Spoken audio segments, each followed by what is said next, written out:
Hello there, and welcome to All About Earth, a place where time softens its edges and curiosity is allowed to wander slowly like light across the surface of an ancient sea. Tonight, we drift back. Not hundreds of years, not thousands, but almost 500 million. The Ordovician Period, a chapter written 85 million years ago. Picture it with me. Vast oceans alive, with creatures strange and shimmering, moving like dancers in a slow-motion ballet. The water is crowded, full of forms we would hardly recognize, each one testing out the possibilities of life. And above those seas, a quiet world of stone, continents bare, silent, waiting, not yet green, not yet filled with forests, only rock, wind and time. It was a world where the drama of life happened underwater, hidden from the barren land, a world where the ocean itself felt like a stage, and every ripple carried a story. As you imagine this distant Earth, I wonder, how does it feel to you? Would you dive into those ancient waters, curious to meet the strange neighbors who swam there? Or would you stand on the empty land, listening to the waves, knowing the continents were still asleep? Share your thoughts in the comments. I'd love to hear how you picture it. And while you're here, remember to tap like and subscribe, so this journey through deep time can keep unfolding. But before we sink deeper into the Ordovician seas, let me ask something simple, something present. Where are you listening from tonight? And what time is it for you right now? Is the sun climbing, setting, or has night already wrapped around your corner of the world? Wherever you are, whenever it is, I'm glad you've joined this quiet voyage. So settle in, let the modern world fall away for a moment.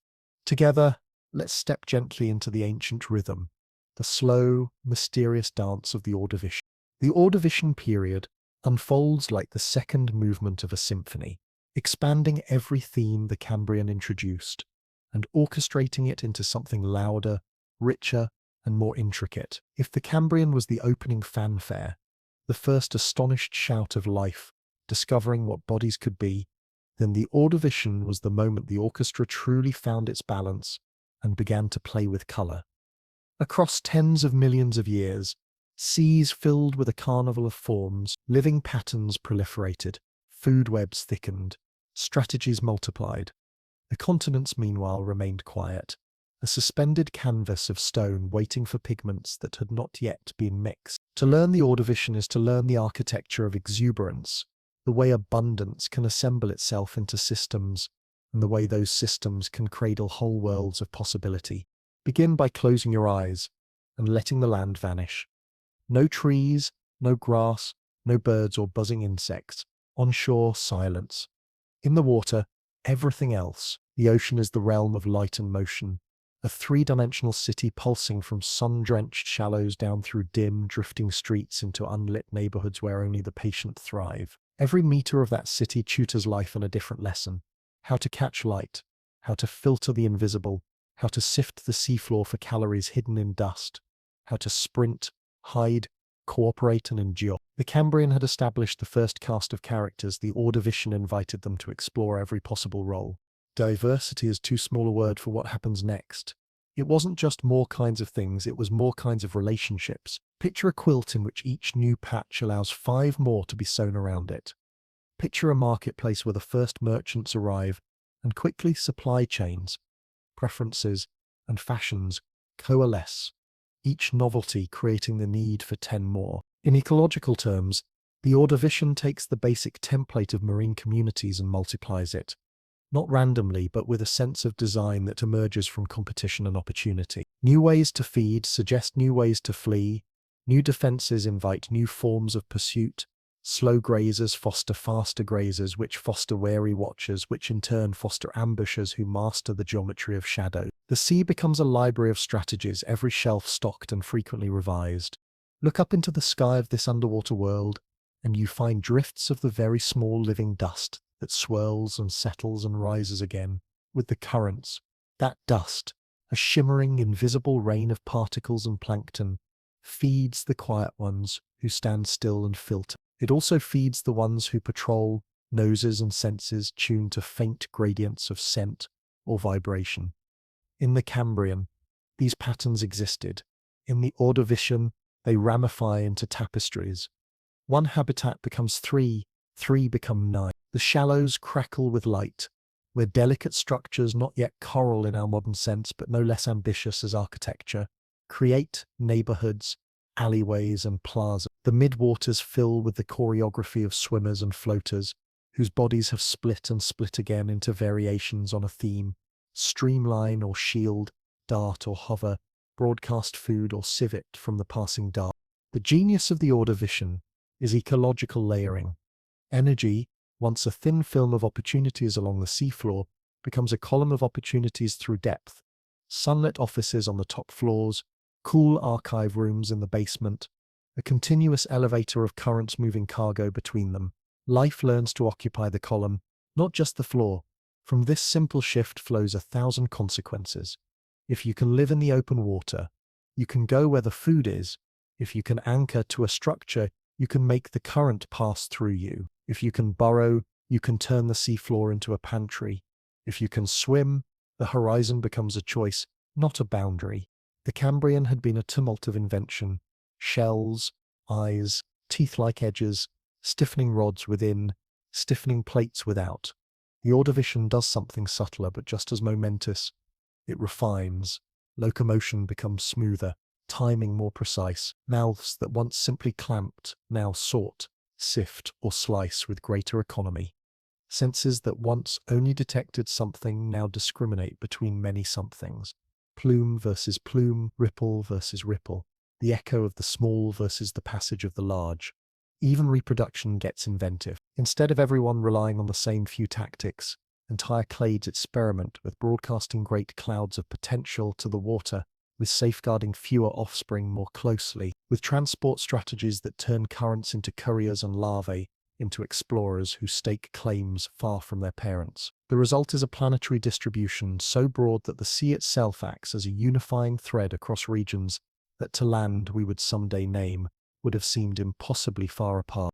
All of this abundance needed infrastructure, and the Ordovician obliges biological infrastructure, not the kind measured in stone. Think of the cities underwater, complex living edifices, towers and terraces, assembled by the slow labor of many bodies over generations, rising in clear water and transforming plain seafloor into an address. These structures create microclimates of flow and light. They make up drafts and eddies where the smallest can rest, and the middling can ambush. They provide perches, hideouts, ledges, and windows, all alive. A city is not just a place, it is a pattern that shapes behavior. In the Ordovician, such living cities teach the sea to hold more life per square meter, to recycle more efficiently, to imagine complexity at scales both tiny and grand. The mood for much of this time is joyous. We can say that because the fossil record, even when it is quiet, hints at busyness. In layer after layer, there are signatures of activity, traces where creatures moved, settled, retreated, resumed. If the Cambrian snapshot was look, bodies, the Ordovician album is now see what bodies multiplied and arranged can do. Food chains that once doubled are now quadrupling. Niches that once stood empty are crowded with tenants, each paying a different rent in energy, each equipped with a slightly different set of tools. Efficiencies appear. Why spend 10 units of energy to achieve what 5 can do with a better valve, a shrewder timing, a coyer motion? Predation, too, matures, not merely as a blunt force, but as a geometry lesson. The hunter learns the angles of approach that turn a silhouette into a question mark. The hunted studies the tricks of background and foreground, how to persuade staring eyes to see a rock instead of a meal. Arms races begin, not just more spikes and thicker armor, but also detours and subterfuges. Cooperation between those who can swarm, decoys that confuse senses, behaviors that choreograph risk so that a group shines while a target vanishes into that shine. In this world, survival is not only for the strongest, it is for the nimblest and the best timed, the ones who live by reading and rewriting the script of motion. Meanwhile, above the shoreline, a quiet miracle is gathering resources, without yet announcing itself. The continents are still bare at a glance, but at the edges of water, films and slicks humble communities are playing the long game. We will not get ahead of that story now. This is not the chapter of forests or the choreography of roots. For the Ordovician, It is enough to know that the stagehands of the future are already busily laying cables at the tide line. The drama remains entirely marine, but in that drama are rehearsals for landfall that will one day change the color of the world. The central fact remains: oceans rule. They are not just the setting for life, they are the engine of culture, if by culture we mean the handed-down solutions that organisms inherit, modify and test. Each generation adds one stitch to the pattern: a slightly stronger hinge here, a slightly faster trigger there, a pigment that blends better, a timing that lets the young drift when the wind moves this way rather than that.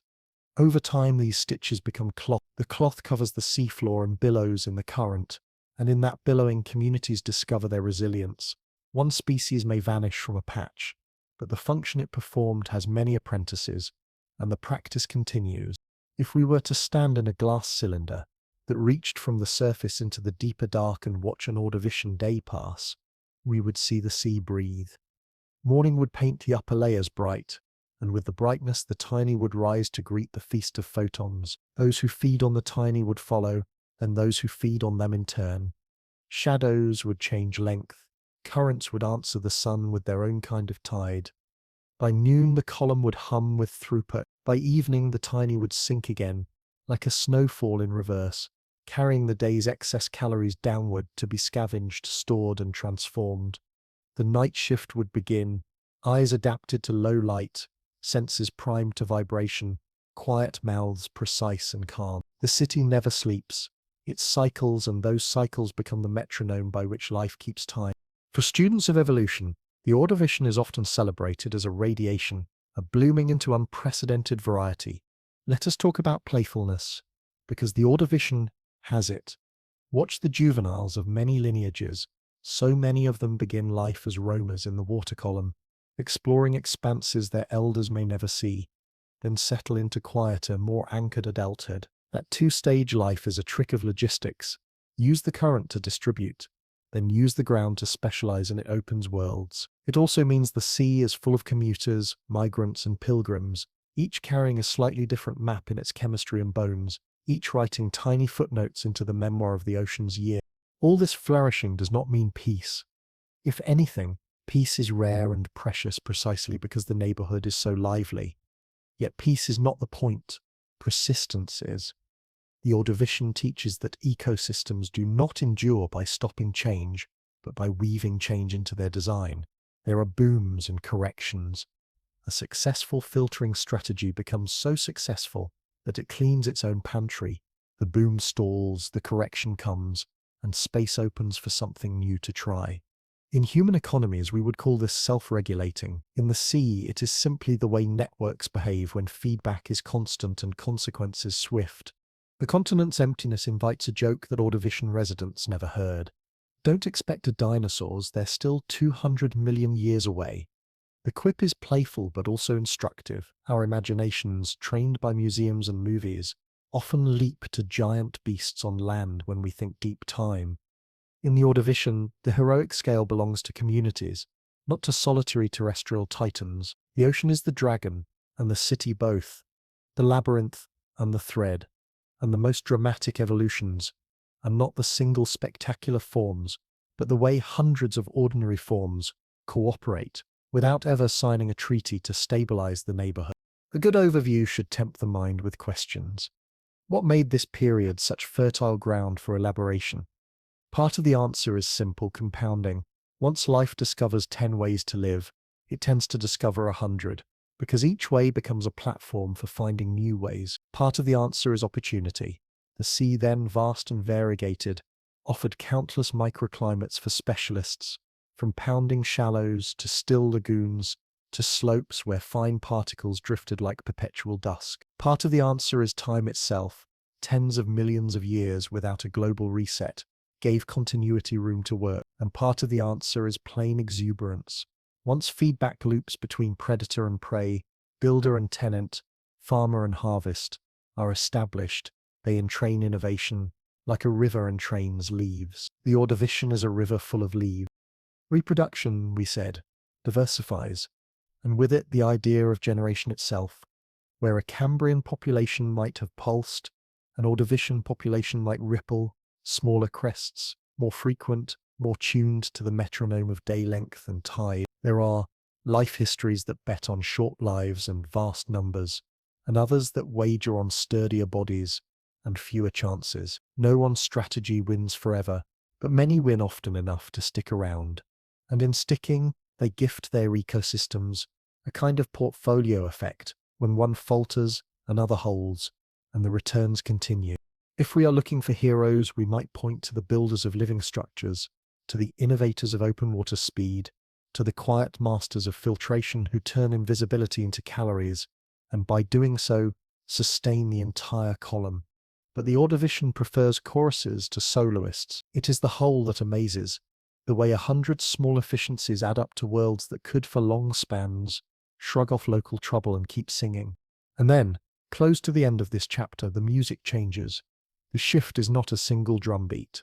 It is a suite of movements, and their cumulative effect is stern. After millions of years of expansion and artful balance, the Ordovician's curtain falls in a great diminishment. The sea's neighborhood, so recently crowded with experiment and routine, loses many of its tenants. Some who had dominated for ages do not renew their leases. In the sober language of science, we call it a mass extinction. In the language of story, we might call it a hush after a festival, a hush that lasts long enough to count as a tragedy. We will not walk through the mechanisms in detail here. Those belong to other parts of this tale. It is enough to say that the planet shifted its mood. Conditions life had come to rely on, temperatures, sea extents, the delicate choreography of where energy is stored and when changed more quickly than many could adapt to. The resilience that had weathered small shocks could not absorb a global swing. The large lesson is not that diversity fails. It is that even diversity has limits. When the stage itself tilts, when the core conditions of the playhouse alter, actors can be brilliant and still be swept away. Yet even in this hush, the Ordovician leaves a gift. Extinctions prune, but they also reveal, they show which structures in ecosystems were buttresses and which were ornament, which functions had understudies and which depended on a single star. In the grieving afterward, survivors keep the scripts of the living cities, the habits of the column, the routines of the day-night elevator. They carry forward the grammar of balance. When the next period writes its first lines, it writes them on paper the Ordovician made. So what is the proper feeling with which to hold this time? Oh, certainly. Gratitude too for the way those seas taught life the art of complexity. Playfulness. Absolutely. Because joy lives in the inventiveness that radiates from every corner of those waters. And humility. Because the period reminds us that prosperity and precarity can share the same stage, separated by nothing more than the turning of a page in planetary time. We often ask what the Ordovician means for us, living now on continents that finally did get their pigments. It means that abundance is not luck alone, it is architecture. It means that stability is not stillness, it is dynamic balance. 1,000 small motions keeping a larger shape in place. It means that the best insurance is variety, redundancy and circulation. Many ways to do the same job, many jobs for the same energy, and a constant willingness to revise. And it means that endings are part of beginnings, that the hush at the close of the Ordovician was also a clearing of the stage for new acts that would astonish in different keys. Perhaps the most playful truth of all is that this chapter 2 of life does not feel like a sequel. It feels like a world learning a new language and then writing poetry in it, as fast as it can. The poetry is everywhere, in the patterned neighborhoods of living stone, in the translucent flocks that rise and fall with the sun, in the quiet labor of sieves and brushes that turn the invisible into bodies. And though we cannot hear the notes, we can read the score written in rock, a crescendo of variety, a deepening of relationships, a long, confident middle, and a closing cadence that is both sorrow and seed. No dinosaurs stood on its shores, no forest whispered under its winds. Those were dreams still centuries of millions away. But the sea did not wait for land's approval to become grand. It wrote epics in Corinths and choruses in schools. It rehearsed the logic of cities and the ethics of recycling. It prototyped stability and mass-produced surprise. And when the curtain fell, it left behind the memory of how to build a world that could hum. That is the Ordovician in a breath drawn very slowly, a time when the ocean became a mind of many minds, when evolution discovered not just bodies but societies of bodies, when failure was frequent but learning constant, and when the closing of the book came with a bookmark tucked inside for those who would read next. If you listen closely to any wave today, you might hear the faintest echo of that period's applause, a susurrus of praise for life's appetite for form, for the delight it takes in trying everything twice, and for the solemn knowledge that even the brightest festivals end, leaving the streets ready for morning. To picture Earth during the Ordovician period, some 45 to 43 million years ago, you need to unlearn the world map you've memorized. Forget the neat outlines of Africa, the sprawling breadth of Asia, the familiar bulge of South America, and the tidy curves of Europe. None of these yet existed as we know them. Instead, the Earth's surface looked like a puzzle with half the pieces missing, and the pieces that were present didn't fit together in ways you would immediately recognize. This was a world of wandering continents and colossal oceans, a stage set not for human nations but for the great, slow dance of tectonic plates. Dominating the stage was Gondwana, a continental titan. Imagine it as a stone giant, lying across the southern hemisphere, stretching from near the equator all the way down to the South Pole. Gondwana was stitched together from fragments that would one day split into Africa, South America, Antarctica, India, and Australia. In the Ordovician, though, these lands were united, fused into a supercontinent that gave the southern half of the globe a kind of solid weight. Gondwana was like the heavyweight in a boxing match, broad, immovable, and unbothered by the antics of the smaller continents drifting elsewhere. Yet even Gondwana, vast as it was not a static block. Its edges shifted, fractured, and sometimes submerged beneath shallow seas. Think of a continent not as a fixed platform, but as a raft. Gondwana's raft was massive, yes, but it still floated on the restless currents of Earth's mantle, bobbing and sliding in ways imperceptible in a human lifetime, but dramatic across millions of years. Its size meant it carried a kind of geological gravitas, but gravity did not anchor it. It moved slowly but inevitably like a glacier of stone. To the north of this southern behemoth drifted the smaller, more individualistic landmasses, Laurentia, Baltica, and Siberia. These were the wanderers, the continents with their own ambitions. Each was smaller than Gondwana but important in its own right, like minor characters in a play whose side stories would one day reshape the main plot. Laurentia would eventually become the core of North America. During the Ordovician, it was a floating continent straddling the equator. Think of it as a sunbather, stretched out in warm latitudes, not yet concerned with the frozen climates Gondwana endured. Its shallow seas invited sediments to settle, building layers that would one day become limestones and sandstones in places like the Appalachians. Laurentia had its own personality, not colossal like Gondwana, but comfortably large, a middleweight with ambitions of colliding. Baltica, destined to form parts of northern Europe, floated separately further east. If Laurentia was the relaxed sunbather, Baltica was the awkward dancer at the tectonic party, never quite in sync, spinning slowly northward, like a piece of flotsam unsure of where it belonged. Still, it had plans. Over millions of years, Baltica inched closer to Laurentia, a tectonic courtship that would climax in collisions during the Silurian and Devonian.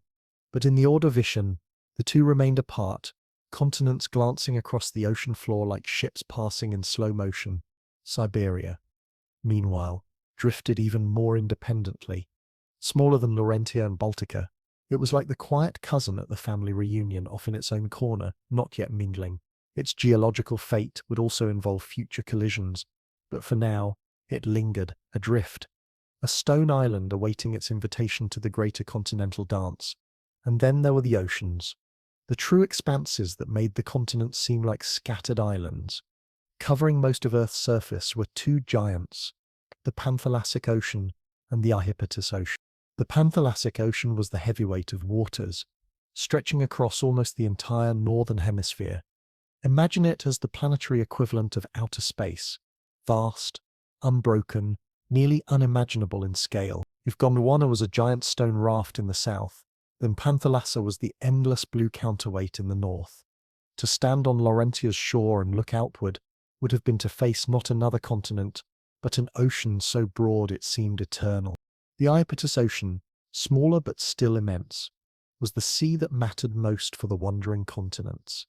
It lay between Laurentia to the west and Baltica and Avalonia, a microcontinent not yet fully mentioned in our tale to the east. Think of it as a geological playground, the space where the action was brewing.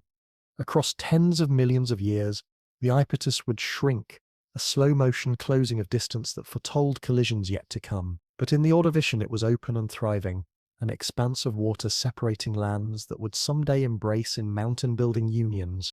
To visualize this world, you need to abandon the static map in your head and think in terms of motion. The continents were not fixed territories, but migrating rafts, carried along on conveyor belts of molten rock. Their speeds were laughably slow in human terms, just a few centimeters per year, but over Ordovician spans, those centimeters added up. Continents traveled like chess pieces across a board of time, moving silently, strategically, toward fates no one could yet see. What's most striking about this period is not just the geography, but the tempo of change. If you could watch the Ordovician Earth on fast forward, the continents would seem like dancers in a stately waltz. Gondwana would slowly pivot across the southern hemisphere, tilting toward the pole. Laurentia would drift and rotate near the equator. Baltica would edge north. Siberia would spin, and the Iapetus Ocean would narrow ever so slightly. It was a choreography of stone, subtle but ceaseless. And the humor in all this. Imagine explaining it to someone who insists the world map is fixed. You'd have to say, well, actually, North America once floated alone near the equator. Europe was a separate island, drifting northward, and Africa was glued to South America, Antarctica, India, and Australia in a southern supercontinent that sprawled like a geological couch potato across half the globe. Maps in this view are snapshots, not truths. They are Polaroids of a restless Earth. The Ordovician world map, if we could draw it, would look alien. No Atlantic Ocean yet, no recognizable outlines of our continents, just Gondwana dominating the south, smaller land masses scattered above, and oceans so vast they seemed unending. The Panthalassic was the blue infinity, the Iapetus the restless playground, and other smaller seas filled the spaces between. The land, compared to today, was sparse. The sea was the star. But land or sea, the real story was motion. Plate tectonics is the planet's slow heartbeat, and in the Ordovician it beat steadily. Mountains did not yet tower as they would in later collisions, but the groundwork was being laid. Gondwana's sheer size influenced ocean currents and tides, though we won't yet speak of climate here. Laurentia and Baltica eyed each other across the Iapetus. Siberia drifted with patient silence. It was not a static picture, but a process, a planetary shuffle that guaranteed the world of the future would be unrecognizable to its past. If you could stand on Gondwana's southern edge and look north, you'd see nothing but endless sea. If you stood on Laurentia's shore, the horizon would hold only Panthalassic water, no other land in sight. If you sailed from Baltica, you'd cross the Iapetus not in days, but in weeks, months, or years, and you would never glimpse another continent until the far side.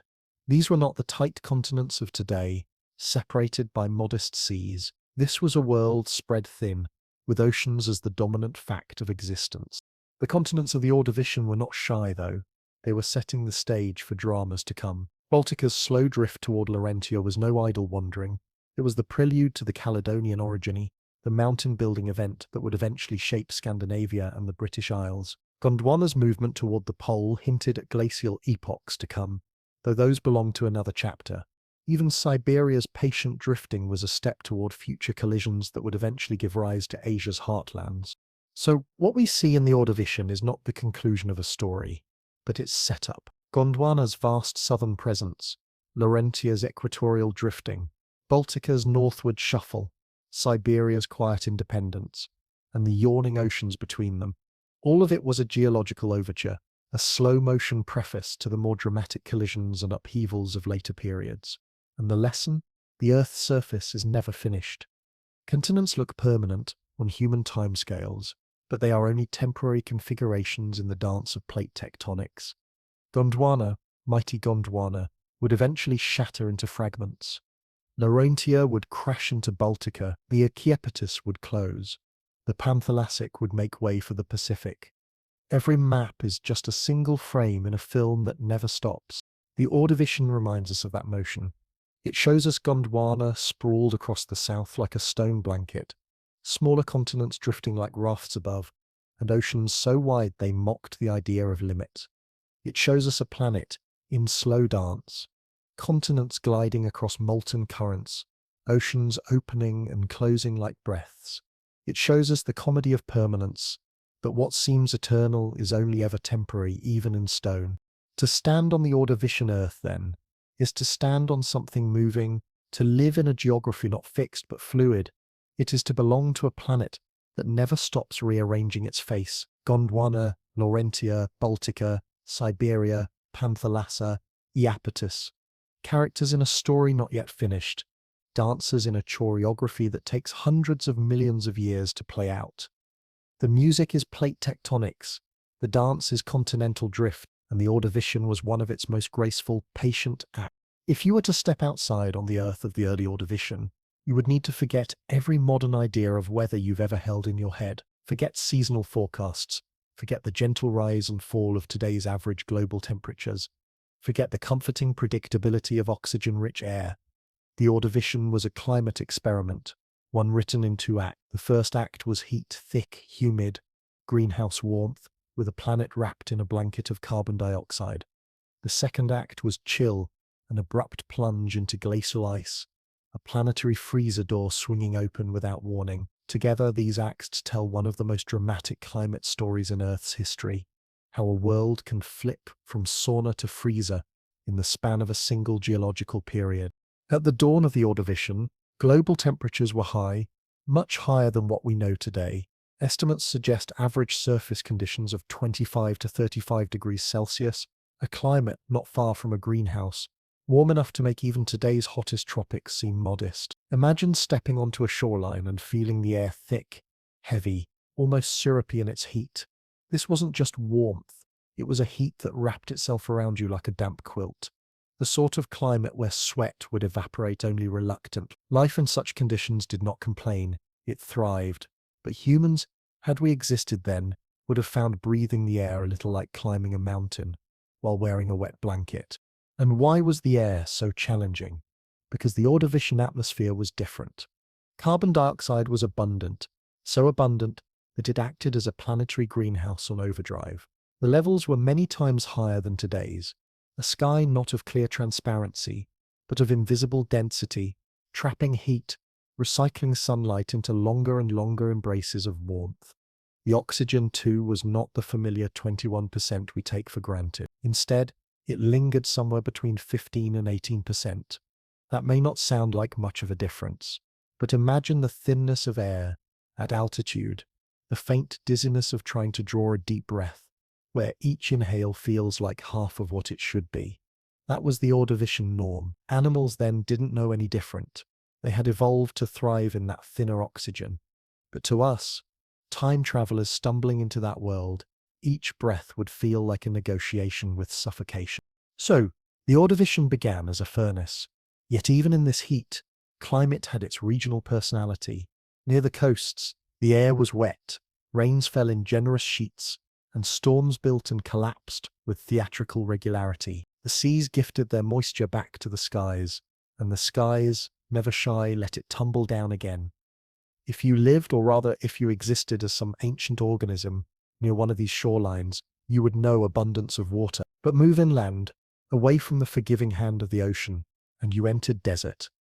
The heart of Gondwana, that supercontinent sprawled across the southern hemisphere, was dry, hot, and empty.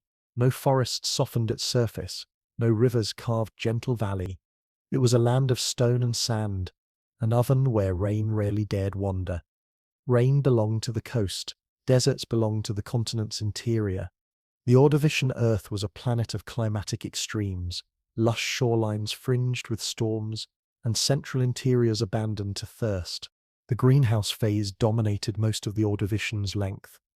It was a climate that encouraged lush activity in the seas, but we'll not wander into oceans here. Instead, let us stay in the air, in the skies above, where the story was one of a planet cloaked in heavy warmth, of humidity rising like incense, of thunderclouds unrolling their drama near the shore, while silence stretched across the continental deserts. Imagine being able to stand in both worlds in a single journey, to begin in torrential rains at the edge of the sea, then travel inland and find the sky unbroken, the sun unrelenting, the air devoid of kindness. This juxtaposition defined the Ordovician weather dramatic contrasts that left no middle ground.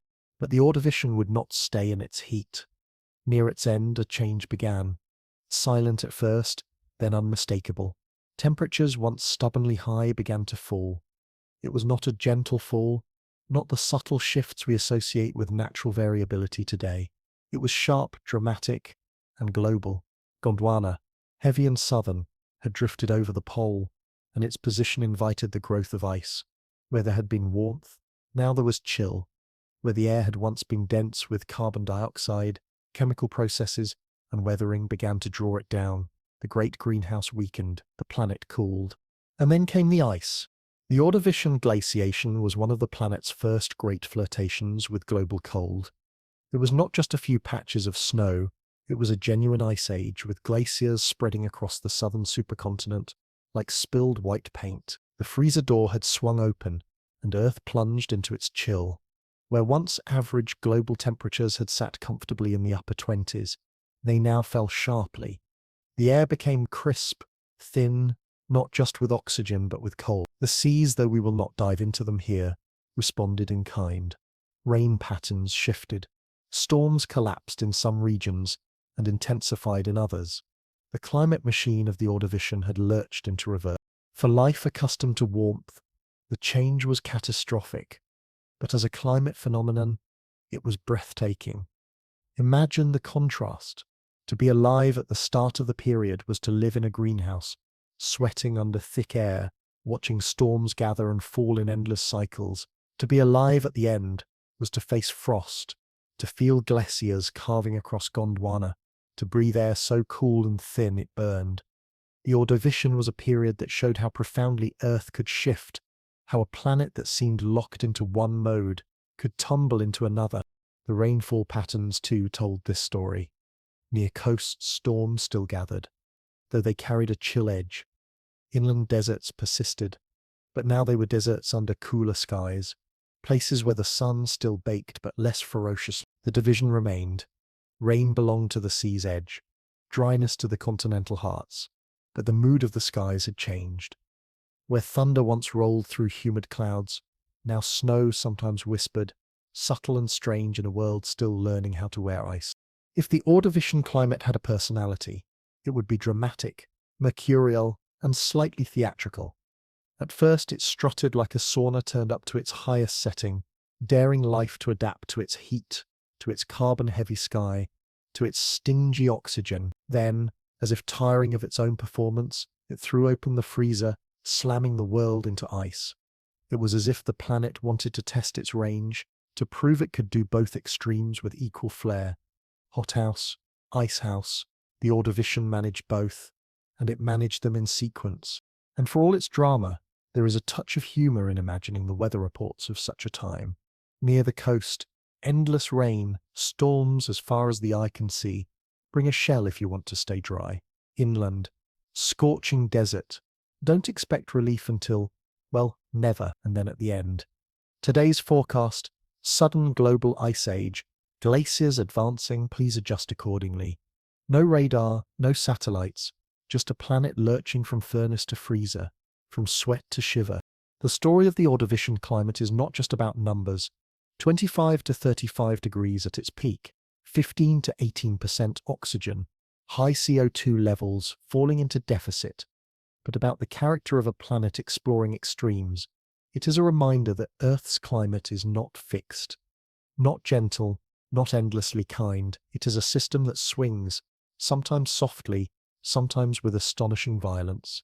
The Ordovician was one of those violent swings, an era when the atmosphere itself performed a double act. First greenhouse, then icehouse, leaving its mark on every creature alive at the time. And so we remember the Ordovician skies, not only for what they gave, heat, storms, deserts, rains, but for how suddenly they took it away, replacing warmth with cold, abundance with scarcity, humidity with frost. It was a climate epic, a tale of warmth and ice, of abundance and collapse. The Ordovician did not whisper its changes, it shouted them, first with the thunder of greenhouse storms, then with the silence of glacial winds. This was the climate of the Ordovician, warm as a sauna, cold as a freezer, dramatic as a stage play, fickle as a trickster. To breathe its air was to taste thin oxygen, to sweat under its heat, to shiver under its frost. To live beneath its skies was to know that Earth is not a steady companion, but a restless, theatrical host, capable of warmth, capable of ice, and never inclined to remain the same for long. Close your eyes and let the continents dissolve. Forget Gondwana's vast stone bulk in the south. Forget Laurentia drifting near the equator. Forget Baltica and Siberia wandering their solitary paths. For the Ordovician Earth, though continents certainly mattered, the true protagonist was not land at all. The star of this chapter was the ocean, vast, blue, restless, and alive in a way that no land surface yet could be. The seas of the Ordovician were not simply backdrops, they were the stage itself, the cosmic amphitheatre upon which nearly every act of life's play unfolded. Two oceans, in particular, framed this grand performance. To the north sprawled Panthalassa, the great ocean, enormous and seemingly endless, a blue infinity stretching from horizon to horizon. To the south and centre lay the Iapetus Ocean, smaller than its northern sibling but more dramatic, a restless playground hemmed in by continents that eyed each other across the waves. Together, Panthalassa and Iapetus were not just basins of water, they were theatres of wonder, places where currents carved invisible highways, reefs rose like underwater metropolises, and the surface shimmered with the pulse of a planet just beginning to dream big with life. If you stood at the edge of Laurentia, gazing outward, the Panthalassic Ocean would have seemed eternal. No land interrupted its expanse. No horizon offered reassurance that something lay beyond. It was the oceanic equivalent of outer space, so wide, so open, that to imagine crossing it was to imagine crossing forever. The waves rolled endlessly, pushed by winds, guided by currents, but always reforming in new pattern. To us it might have seemed monotonous, blue, blue, and more blue, but for the Ordovician seas, it was anything but monotony. Beneath that surface lay dynamism, warmth, and movement. The waters were warm, far warmer than today's modern oceans, infused with heat that reached even into the deeper layers. This warmth gave the Panthalassic its energy, turning it into a restless giant, swirling with circulation that carried nutrients, minerals, and possibilities across its floor. Where Panthalassa was vastness incarnate, the Iapetus Ocean was intimacy with flair. It was not small, by no means could you cross it in a day or a week, but compared to its northern sibling it had character, drama, a kind of stage presence that Panthalassa's endless horizon lacked. Between Laurentia on one side and Baltica and Avalonia on the other, the Iapetus churned with currents that collided, twisted and reformed. It was here that much of the Ordovician's most intricate marine architecture took shape. Along its shallow shelves, reefs began to rise. Not reefs of modern corals, but early reef systems, built by pioneering organisms that turned stone and skeleton into structure. These reefs were not just geological accidents, they were underwater cities, crowded, layered, full of nooks and passageways. They transformed open seafloor into neighborhoods, into skylines of living stone. To drift among them would have been to enter a labyrinth, a city of towers, plazas, and courtyards, each one humming with life. The waters of both Panthalassa and Iapetus carried not only warmth but motion.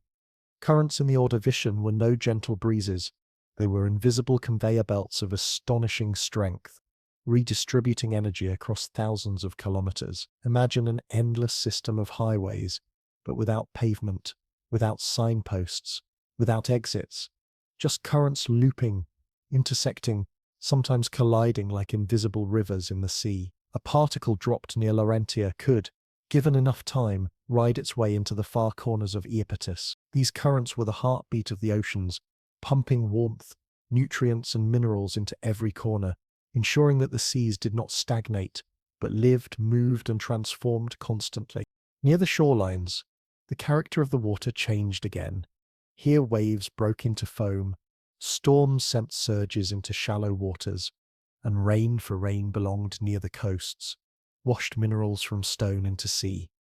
These mineral-laden flows joined with warm currents to enrich the shallows.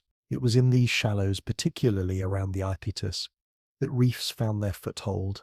Layer upon layer, they built themselves up, forming the first great metropolises of the marine world. To imagine them is to picture a kind of underwater Manhattan, not with skyscrapers of glass and steel, but with limestone towers, porous, intricate, riddled with tunnels and balconies where sunlight filtered down like golden curtains. These reefs were bustling, dynamic, places of exchange, shelter and growth.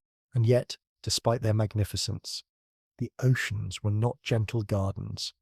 The currents of Panthalassa and the turbulence of Iapetus gave the seas an edge. At times, waters surged with a force that would have been terrifying to human swimmers. Waves could rise, storms could churn, and the seas could shift in hours what land might take centuries to change. But that too was part of their vitality. The Ordovician oceans were not stagnant pools, they were kinetic theatres where change was constant and motion itself was part of the plot. If the land of the Ordovician was silent and bare, the seas were loud, not with sound we would recognize, but with movement, color and energy. Warm water carried light down into depths where structures grew. Currents swept across shelves and slopes, reshaping sediments, carving new textures on the seafloor. Reefs rose like cathedrals, casting shadows in sunlit shallows. Even the open water, seemingly featureless, pulsed with the invisible choreography of circulation. The seas were not flat emptiness. They were layered, alive, and endlessly busy. The Panthallassic Ocean in particular invites us to think about scale.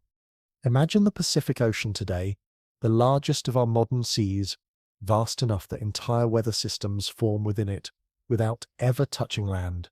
Now double it, triple it. That was Panthallassa, the sea that seemed to wrap around half the globe.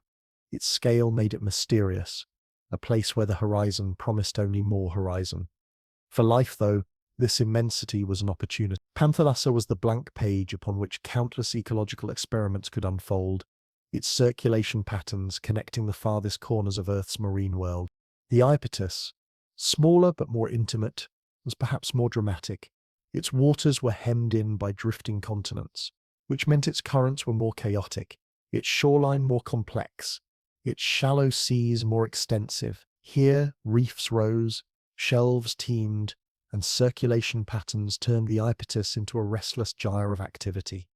It was the ocean where proximity mattered, continents closing in over time, waters squeezed into complexity. It was a sea that demanded attention, that thrived on contrast, that gave the Ordovician its most intricate marine neighborhoods.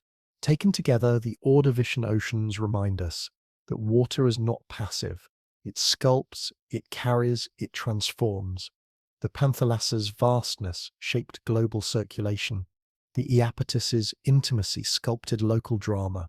Both offered warmth, both carried currents, both built reefs and neighborhoods. Together they formed the literal heart of the planet, the stage upon which life rehearsed, performed, and improvised.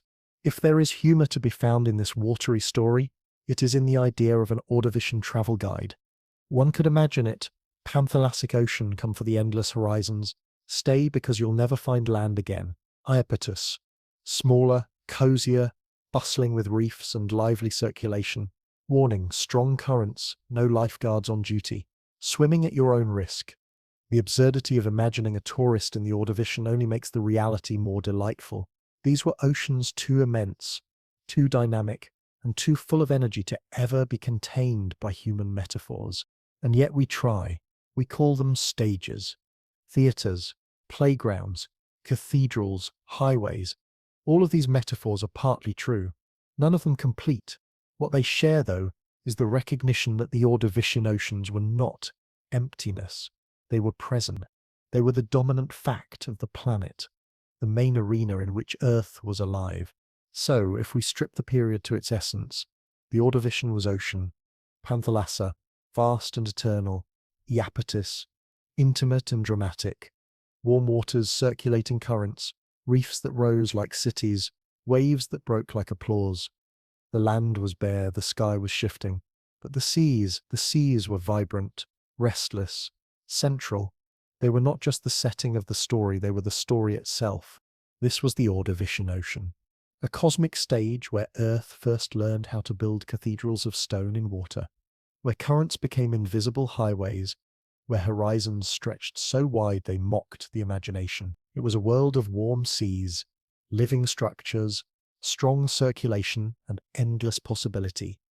The continents may have drifted, the air may have warmed and cooled, but through it all, the oceans held the rhythm, the pulse, the stage. They were the beating heart of a world still young, and they remain in memory the grand amphitheatre of life. Step into the Ordovician seas, and the first thing you will notice is not silence. You may expect a still, prehistoric calm, but instead you find a riot of motion. Everywhere you look, creatures are scuttling, drifting, pulsing, swimming, and tumbling. It is as if life has been handed a blank stage and told, do whatever you like, and so it does abundantly, exuberantly, chaotically. The Ordovician is not a rehearsal, it is the main performance, and its actors are as strange as they are marvelous. At the top of the billing, the undisputed celebrities are the trilobites. These creatures, veterans of the Cambrian, march confidently into the Ordovician spotlight, like rock stars who know the crowd already adores them. Picture them, armored little tanks, jointed legs clicking, antennae twitching, compound eyes scanning in 1,000 directions. They scuttle across the seafloor with the determination of robotic vacuum cleaners. But instead of tidying your living room, they are busy grazing, scavenging and inventing new ways to be everywhere at once. Trilobites come in sizes small and large, some no bigger than your fingernail, others stretching longer than your forearm. Some burrow, some swim, some crawl like armored beetles under the waves. If you could shrink yourself down to their scale, you would find yourself in a city perpetually in motion. Trilobites bustling along the seafloor like commuters at rush hour, bumping into each other, pausing to eat, waving their antennae in exasperation when currents knock them sideways. And trilobites are not shy about fashion. Their shells sprout spines, ridges, knobs, and extravagant designs. Not always for survival, sometimes seemingly for sheer style. A trilobite with flamboyant spines might have used them to deter predators, or maybe just to make a statement. Look at me, good luck trying to swallow this geometry. The variety of trilobites in the Ordovician is staggering. Imagine walking through a market where every stall sells only trilobites, yet no two look the same. Some with wide crescent eyes, others with stubby ones, some flat and broad, others arched and helmet-like. They dominate the seafloor the way ants dominate a picnic. To call them the stars of the Ordovician would be an understatement. They are the lighting crew, the stage managers, the actors, and the extras all at once. But stars rarely like to share the spotlight, and in the Ordovician, trilobites face competition for attention. Enter the nautiloids, the submarines of the ancient world. Unlike trilobites, which crawl with legs, nautiloids glide. Picture a sleek, elongated cone of shell, often striped like a barber's pole, with a cluster of tentacles poking out the front. They move with jet propulsion, shooting water from their siphons like underwater rockets. Some are modest in size, about as long as your hand. Others are giants, stretching several meters, drifting through the sea like armored zeppelins. To see one pass overhead would be to feel awe and maybe a little fear. They are the silent hunters, the elegant predators, who glide with unnerving calm until a sudden burst of speed propels them at their prey. If trilobites are the scurrying robots, nautiloids are the submarines, patrolling the Ordovician seas with quiet menace. Their shells, coiled or straight, are like engineering marvels, each chamber filled with gas to adjust buoyancy. They are the first real giants of the animal kingdom, the prototypes of a legacy that would one day include squids and octopuses. Watching one glide past would be like seeing a limousine drift through a parking lot of scooters. Stately, intimidating, impossible to ignore. While trilobites scuttle and nautiloids glide, another group drifts by, quieter, stranger, and infinitely more delicate. the graptolites. Imagine tiny saw blade shapes, delicate filigrees floating in the water column like biological calligraphy. Graptolites are colonies of small creatures, each housed in its own cup-like chamber, all connected in zigzagging or spiral chains. They drift with the currents, their forms resembling paper scraps or pieces of ribbon torn from some cosmic notebook. To a casual observer, they might seem like debris. But these scraps are alive, each tiny zooid filtering microscopic food from the water, working together in a collective harmony that turns fragility into success. What makes graptolites so charming is their quiet persistence. They don't dominate the seafloor like trilobites, nor do they menace prey like nautiloids. They simply float, multiply, and endure. They are the background hum of Ordovician life, the confetti fluttering through the water during nature's grand parade. You could imagine them as biological punctuation marks, drifting commas and apostrophes in the sentences of the sea. They may not have the flair of trilobites or the drama of nautiloids, but their subtle choreography keeps the system humming. Drift closer to the bottom again, and you will notice another set of performers, the echinoderms, ancestors of creatures we know today as starfish and their spiny kin. In the Ordovician, they arrive in dazzling variety. Some cling to the seafloor with stalks waving arms in hypnotic spirals to catch food. Others crawl with leisurely determination, arms spreading like lazy dancers, flipping themselves over rocks or sediment. To watch them is to witness geometry come alive, five-fold symmetry repeating across arms, spines and skeletons. They are less frantic than trilobites, less sleek than nautiloids, less delicate than graptolites. They are instead a kind of cosmic mandala, slowly rearranging themselves across the seafloor.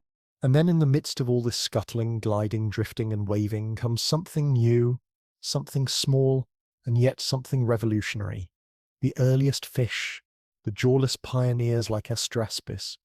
At first glance, they are not impressive. Picture a small creature, armored in bony plates, with no jaws, just a simple round mouth for filter feeding.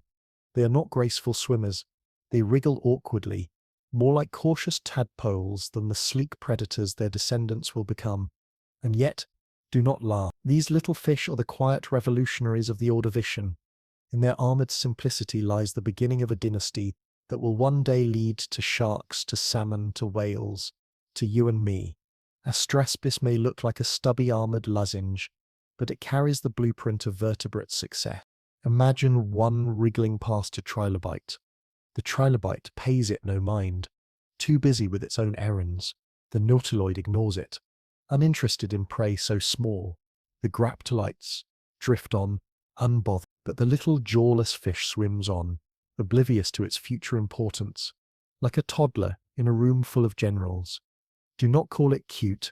It does not care about your sentimentality. It is busy surviving, filtering what food it can, armored against the dangers of its time. Yet in its persistence lies the seed of everything to come.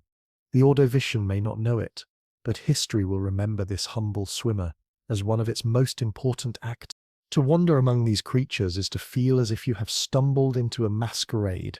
Each species wears a costume of shell, spine, plate, or tentacle, each performing its role in a pageant choreographed by evolution itself. Trilobites scuttle in their armored uniforms, nautiloids glide in their conical suits, graptolites drift in their papery chains, starfish spread arms like celestial symbols, and the jawless fish wriggle as armored tadpoles of destiny.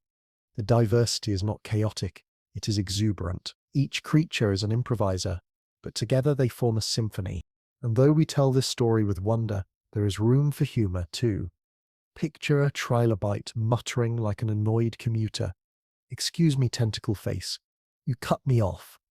Picture a nautiloid smugly gliding past, tentacles swirling like a villain's mustache. Picture a graptolite colony whispering to itself. We may look like confetti, but confetti lasts forever. Picture a jawless fish mumbling, "Don't mind me, I'm just reinventing vertebrate history." The Ordovician seas were not solemn museums. They were bustling carnivals, full of odd shapes and unlikely designs, each more inventive than the last.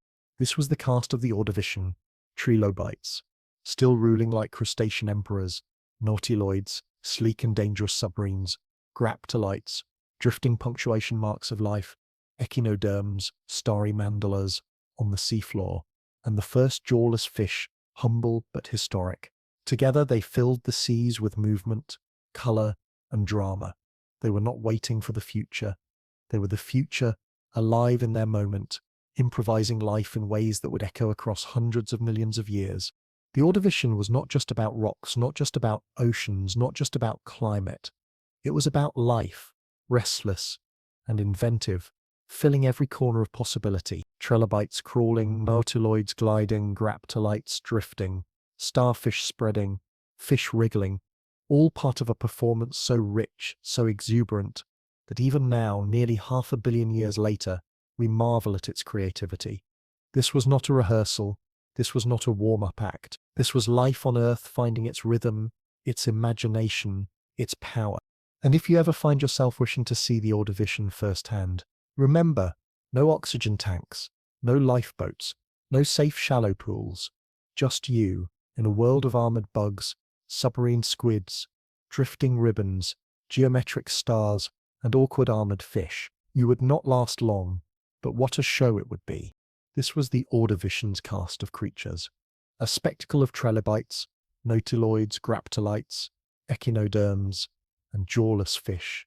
A carnival of design, a festival of survival, a stage play with no script, only improvisation, and the applause still echoes, carried forward by every vertebrate, every reef, every descendant of those actors who once filled the Ordovician seas with life. Step away from the oceans of the Ordovician and set your feet on land. The contrast is startling, almost comic. In the seas, life is exuberant, abundant, restless, a living carnival of trilobites, nautiloids, drifting colonies, and experimental vertebrates. On land, however, the scene shifts to near silence. Imagine expecting a bustling marketplace and arriving instead at an empty plaza, swept clean by wind, echoing with stillness. This is the Ordovician continent, barren, stony, wide, and inhospitable. No rustle of leaves, no chirping of insects, no birdsong overhead. Only rock, sand, and dust, carved by wind and water, waiting patiently for something more. The continents of this age are, in essence, deserts. Vast expanses of bare stone stretch for miles, their surfaces weathered into uneven plains or jagged ridges. The ground is dry, crumbly, and unstable underfoot, eroded by rains that fall near the coasts and shaped by winds that sweep across interiors. Imagine walking across such terrain. Every step kicks up dust. Every breath carries grit. Shoes, if you had them, would wear thin quickly. Soles scuffed into holes by abrasive sediments. This is not a world built for strolling. It is a land where silence is the main inhabitant, broken only by the whistling of winds through canyons and over ridges. And yet the land is not entirely dead. Peer closer, kneel to the ground, and you will notice a faint film coating patches of rock and soil. This is the world's first terrestrial paint, a biological veneer made of bacteria and algae forming what scientists today call microbial mats. These films creep across surfaces like subtle greenish carpets, thin but persistent. They are not lush meadows, but they are the first hint of meadows to come. Imagine a watercolor artist brushing the faintest green wash across a canvas of stone. That is what the Ordovician continents looked like, faintly painted with life, subtle enough that from a distance you might miss it entirely. These microbial mats were pioneers. They colonized damp surfaces near rivers, streams, and tidal flats, clinging to moisture wherever it pooled. They secreted sticky substances that trapped dust and grit, holding on to soil before soil truly existed. In doing so, they transformed bare rock into something marginally friendlier, a kind of proto-landscape that could host other pioneers in time. They were Earth's first terrestrial gardeners. Though their garden was more like a damp rug than a lush field, still it was enough. Without them, the continents would have remained utterly lifeless stone. With them, a hint of biological color emerged. Alongside these mats were hints of more complex terrestrial visitors, early fungi and algae that dared to push onto land. Their fossils are subtle, fragmentary, often debated, but evidence suggests that during the Ordovician, small fungal structures and perhaps early land-adapted algae were beginning to explore the rocky surface. Picture them as the tiniest pioneers, scattered like dots of paint, barely visible, yet already rehearsing the act that plants would later perfect. Some fungal filaments may have crept into cracks, teasing minerals out of stone, forming partnerships with microbial communities. These were the first negotiations between geology and biology, the beginnings of land ecosystems still millions of years away. Still, to stand on an Ordovician continent would not feel alive in any way we recognize. The green of microbial mats was patchy, thin, more like stains than carpets. The fungal traces were invisible to casual eyes. From horizon to horizon, you would see only barren plains, rocky outcrops, occasional rivers carving through sediment, and deserts stretching under wide skies. The silence would be eerie. No nosing of flies, no croaking of frogs, no distant call of birds, only the sound of your own breathing, accompanied by the sigh of wind and the crunch of rock underfoot. The air itself would add to the strangeness. Oxygen was lower than today, perhaps 15 to 18% rather than our familiar 21. Breathing would feel thin, as if you were hiking at altitude, lungs working harder for less return. Combine that with dust storms blowing across interiors, and you would have an atmosphere that was not hostile exactly, but certainly unfriendly. No perfume of flowers, no earthy scent of soil after rain. The Ordovician land smelled only of stone and dryness. If you wanted fragrance, you would have to wait tens of millions of years. Yet even in this barrenness, there is something fascinating, even beautiful. The Ordovician continents were canvases waiting to be painted. Every microbial mat was a brushstroke of possibility. Every fungal filament was a sketch of what might be. The absence of large plants meant the skies stretched wider, unobstructed by forests or even shrubs. Sunlight fell unfiltered onto stone, creating harsh contrasts of light and shadow. Sunsets would have been dazzling, painting bare horizons in fiery colors with nothing to interrupt their glow. The emptiness itself was majestic, a grandeur of stone and silence, a beauty in anticipation. It is tempting to anthropomorphize these continents, to imagine them sighing impatiently as the seas hogged all the living drama. When will it be our turn, they might have asked, watching trilobites scuttle and nautiloids glide in the waters nearby.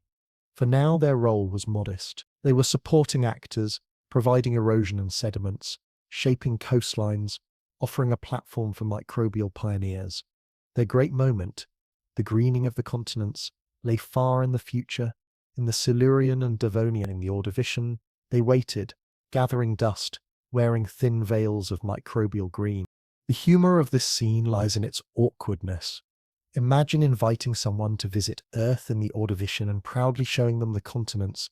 Look, our landmasses, only for them to see nothing but endless rock dust and faint green slime. They might politely nod and say, "How promising."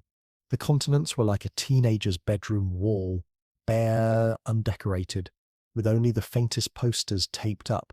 The oceans had the carnival, the parades, the booming orchestra of life. The continents had whispers, doodles, and early graffiti. Still, without those doodles, nothing greater could have come. The microbial mats trapped sediments, stabilized surfaces, and began the long work of building soil. The fungi and algae hinted at partnerships that would one day blossom into roots and forests. The continents of the Ordovician were not failures. They were rehearsals.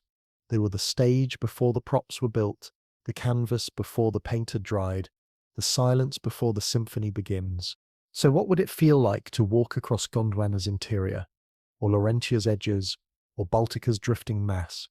It would feel like walking across the moon, but with gravity a little gentler and oxygen just present enough to keep you alive. The ground would be harsh, uneven, slippery with microbial films in damp spots, brittle and dusty elsewhere. Winds would scrape across your skin, carrying grit that stung your eyes. You might kneel to inspect a patch of green slime, realizing with awe that it is alive, the first step of land life, fragile but determined.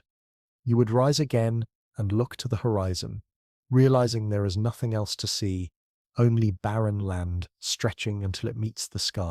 The Ordovician continents were barren, yes, but they were also slightly green, That slightness matters.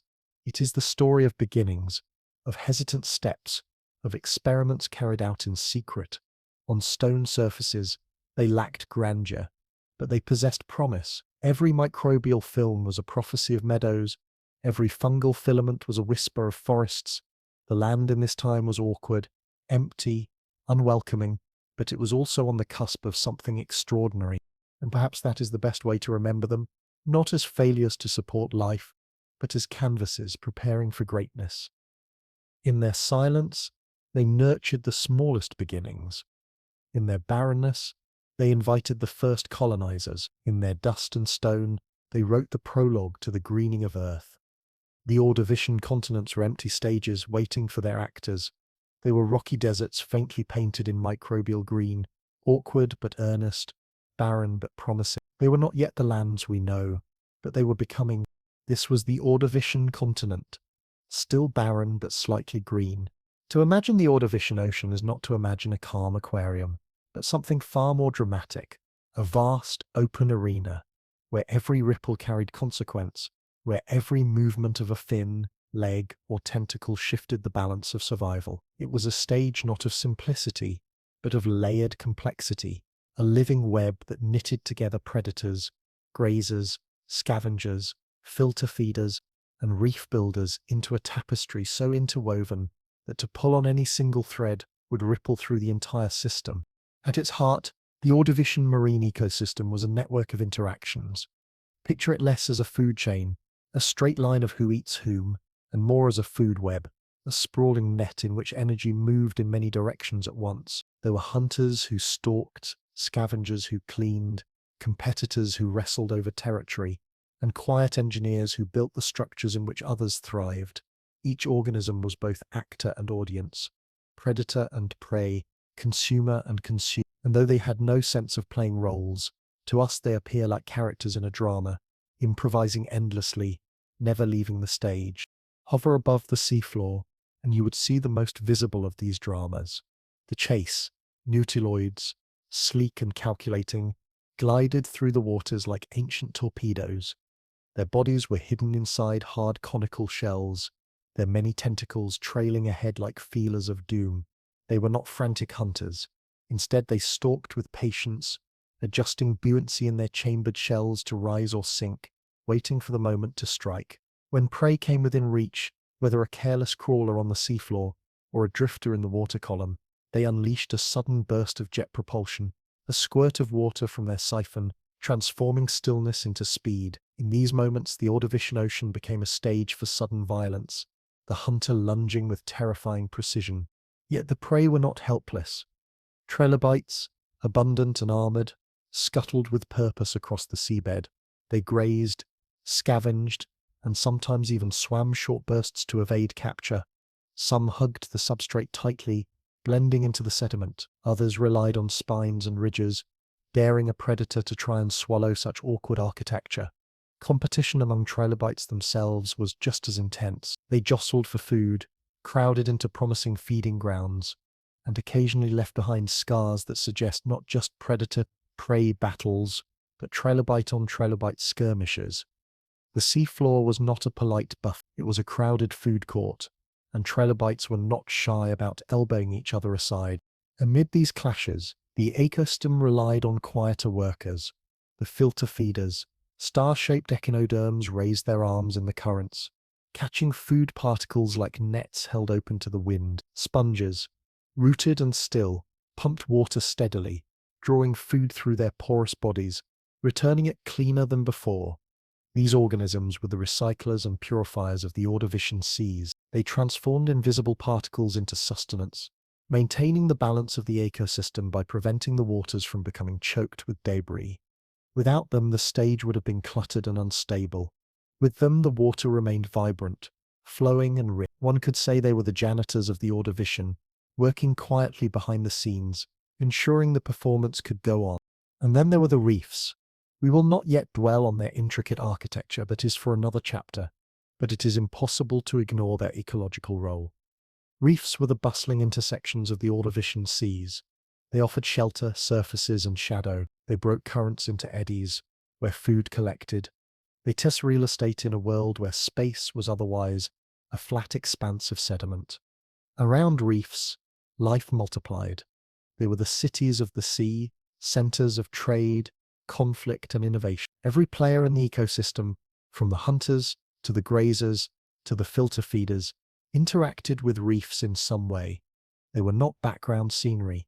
They were the beating hearts of local ecosystems, magnets of activity that turned simple food webs into elaborate networks. The Ordovician marine ecosystem was thus not a system of isolated parts, but a tightly woven web. A nautiloid strike influenced trilobite behavior, which in turn influenced grazing patterns, which altered the growth of microbial mats, which shaped the habitat for sponges and echinoderms. Reefs amplified all of this, creating complexity within complexity, turning every interaction into part of a larger dance. Competition, too, added depth. Grazers competed with grazers, filter feeders with filter feeders, predators with predators. In an ecosystem so rich, no niche went unchallenged. Starfish vied for the best positions to intercept food in the currents. Sponges jostled for attachment sites, sometimes overgrowing one another in slow-motion battles that played out over decades. Even trilobites, those armored veterans, competed among themselves for territory and food. The Ordovician Ocean was not a cooperative utopia. It was a competitive economy, one in which survival demanded constant negotiation.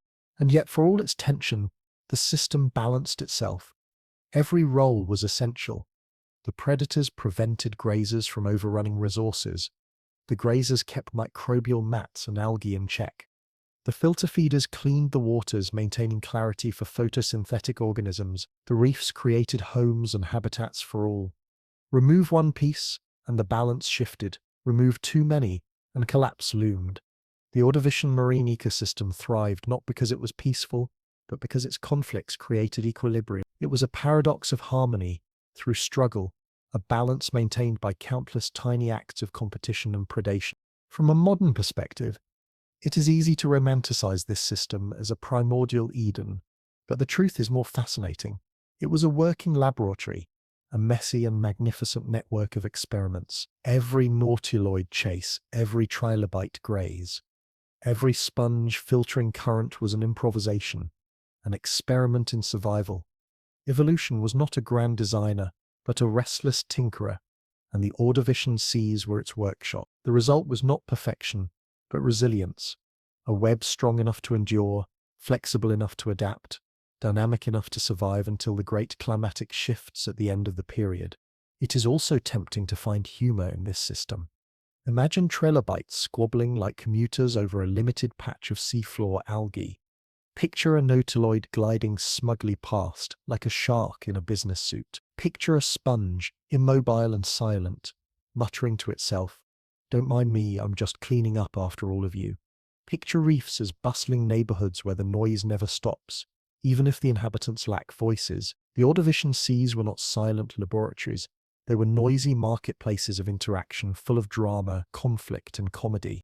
What makes the Ordovician ecosystem remarkable is not any single creature, but the web itself. Predators mattered, grazers mattered, filters mattered, builders mattered. Each played a part in a system far greater than the sum of its parts. It was complexity itself that defined the Ordovician. Where the Cambrian explosion had revealed the possibilities of body plans, the Ordovician demonstrated the possibilities of relationships. It was no longer enough to invent a new shape or strategy. Success now depended on how that strategy fit into the larger network. This is why the Ordovician ecosystem is remembered as one of the first truly modern ecological systems. Not because its creatures resemble those of today, they do not, but because its interactions do. Predators, competitors, filter feeders, builders, and recyclers all coexisted in a balance maintained not by stability, but by constant flux. It was a system robust enough to endure for tens of millions of years, until the climatic upheaval at the end of the Ordovician reshuffled the deck. To stand within that system, if such a thing were possible, would be to feel both awe and vulnerability. Awe at the intricacy of connections, vulnerability at the realization that no role was safe. Even the mightiest nautiloid could one day starve if its prey declined. Even the most successful trilobite could be caught by a predator. Even the most patient sponge could be smothered by competitors. The Ordovician seas remind us that survival is never guaranteed, that every advantage is temporary, that balance is a dance rather than a destination. In the end, the Ordovician marine ecosystem was a triumph of interaction. It took the diverse cast of life and wove them into a network so dense, so dynamic, that it shaped the future of life on Earth. It was a theatre of predator and prey, of competition and cooperation, of builders and cleaners, of reefs that acted as bustling cities. It was messy, magnificent, and endlessly alive. This was not a food chain. This was a food symphony. Nautiloids played the dramatic crescendos, trilobites the bustling rhythms, starfish and sponges, the quiet harmonies, reefs the resonant bass line that held it all together, and the performance echoed for tens of millions of years until the curtain fell with ice and extinction.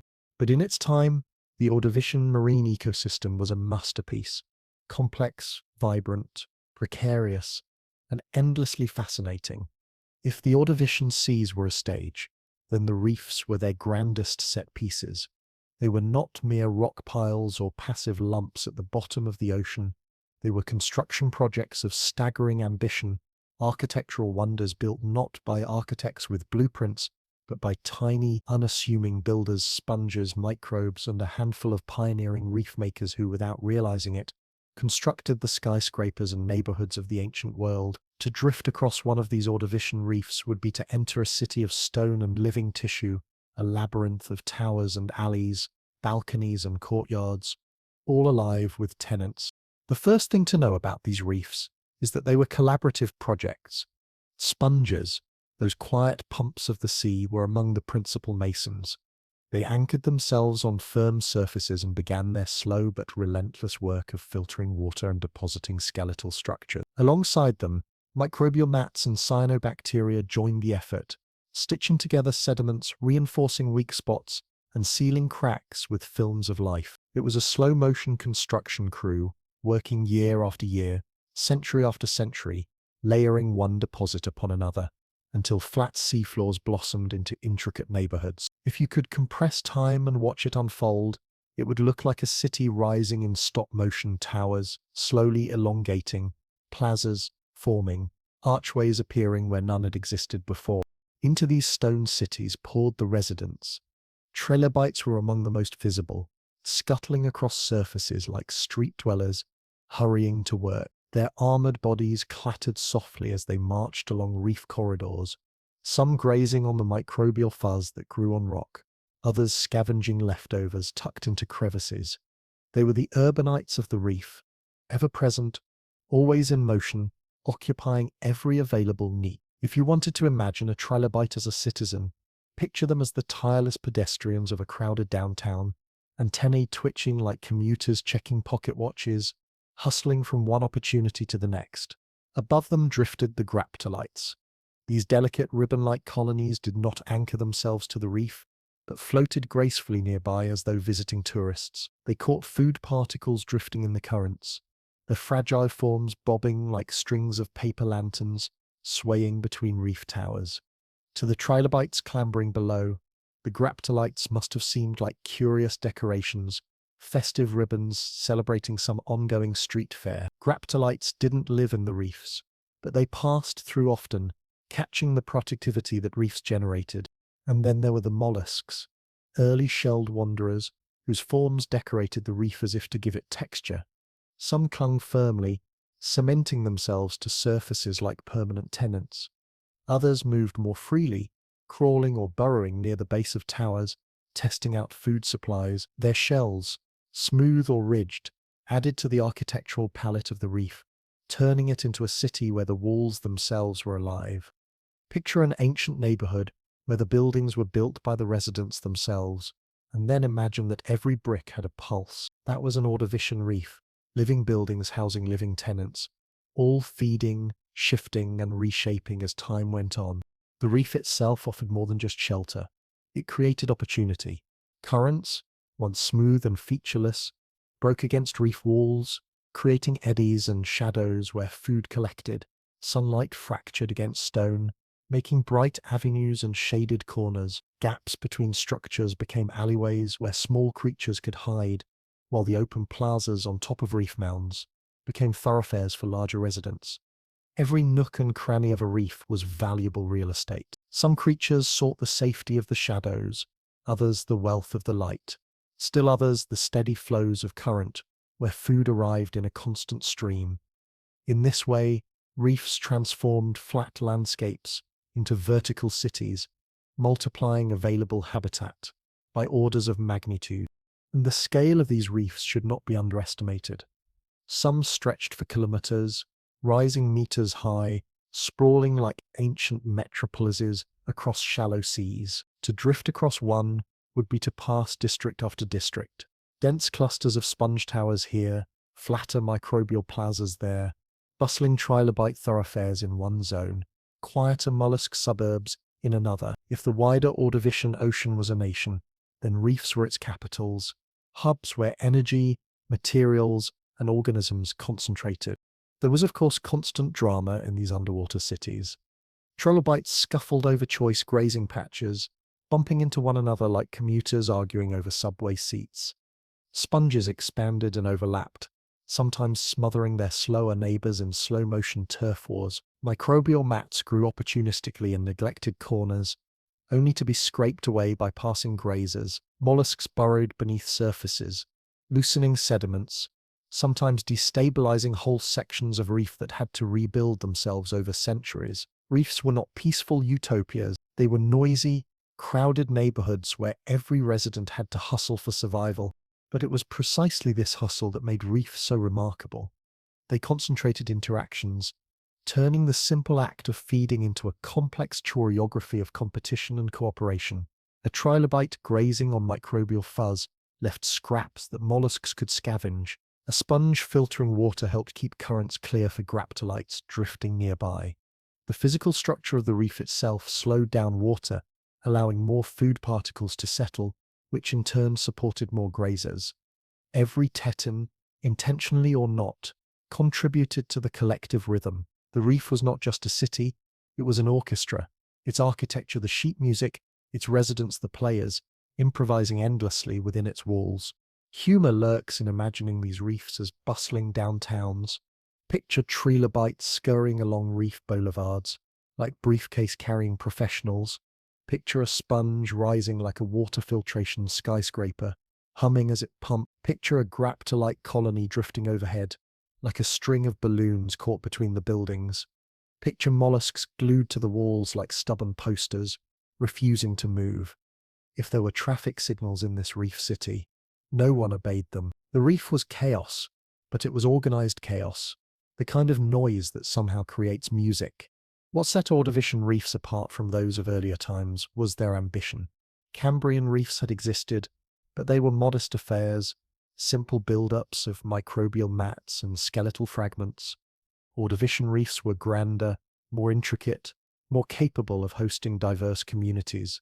They were the first real urban centers of the ocean, the first evidence that life could not only survive, but engineer its own environments on a massive scale. They demonstrated that biology was not a passive passenger on geology, but an active shaper of landscapes, capable of creating habitats where none had existed before. To float through one of these reefs would be to experience a sensory overload of textures, shapes, and movements. The surfaces shimmered with microbial fuzz, grazed constantly by trilobites.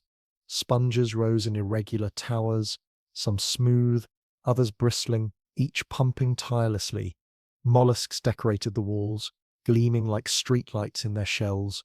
Graptolites swayed in the currents, ephemeral and delicate, like streamers hung across alleyways.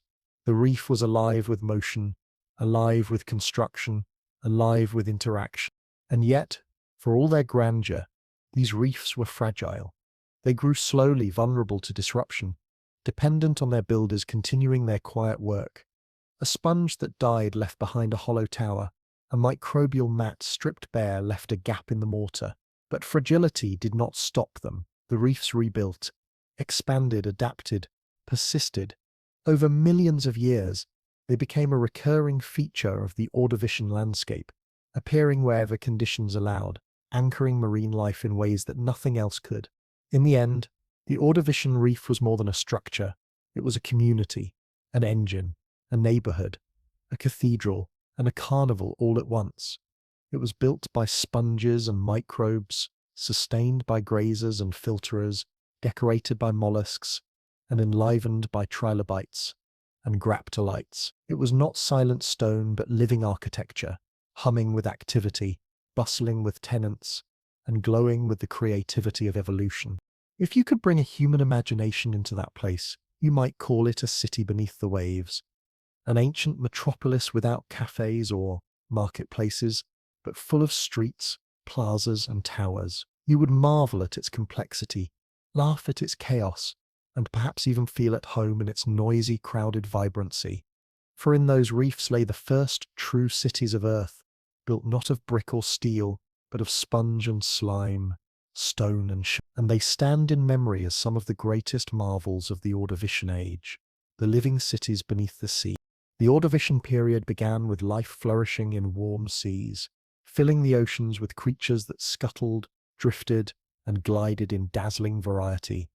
It ended, however, with silence. Around 445 million years ago, Earth faced one of the most dramatic turning points in its deep history, the Ordovician Silurian extinction event, the first of the big five mass extinctions known to science. It was an apocalypse on a planetary scale, not a single dramatic moment, but a drawn-out sequence of upheavals that transformed the oceans, restructured the communities of life, and reminded evolution that its creations could be erased as swiftly as they had arisen. To grasp the enormity of what happened, picture a world that had grown comfortable in its warmth. For tens of millions of years, seas were heated like vast baths, surface waters rising to 25 to 35 degrees Celsius, oxygen a bit thinner than today, carbon dioxide thickening the atmosphere like a greenhouse quilt.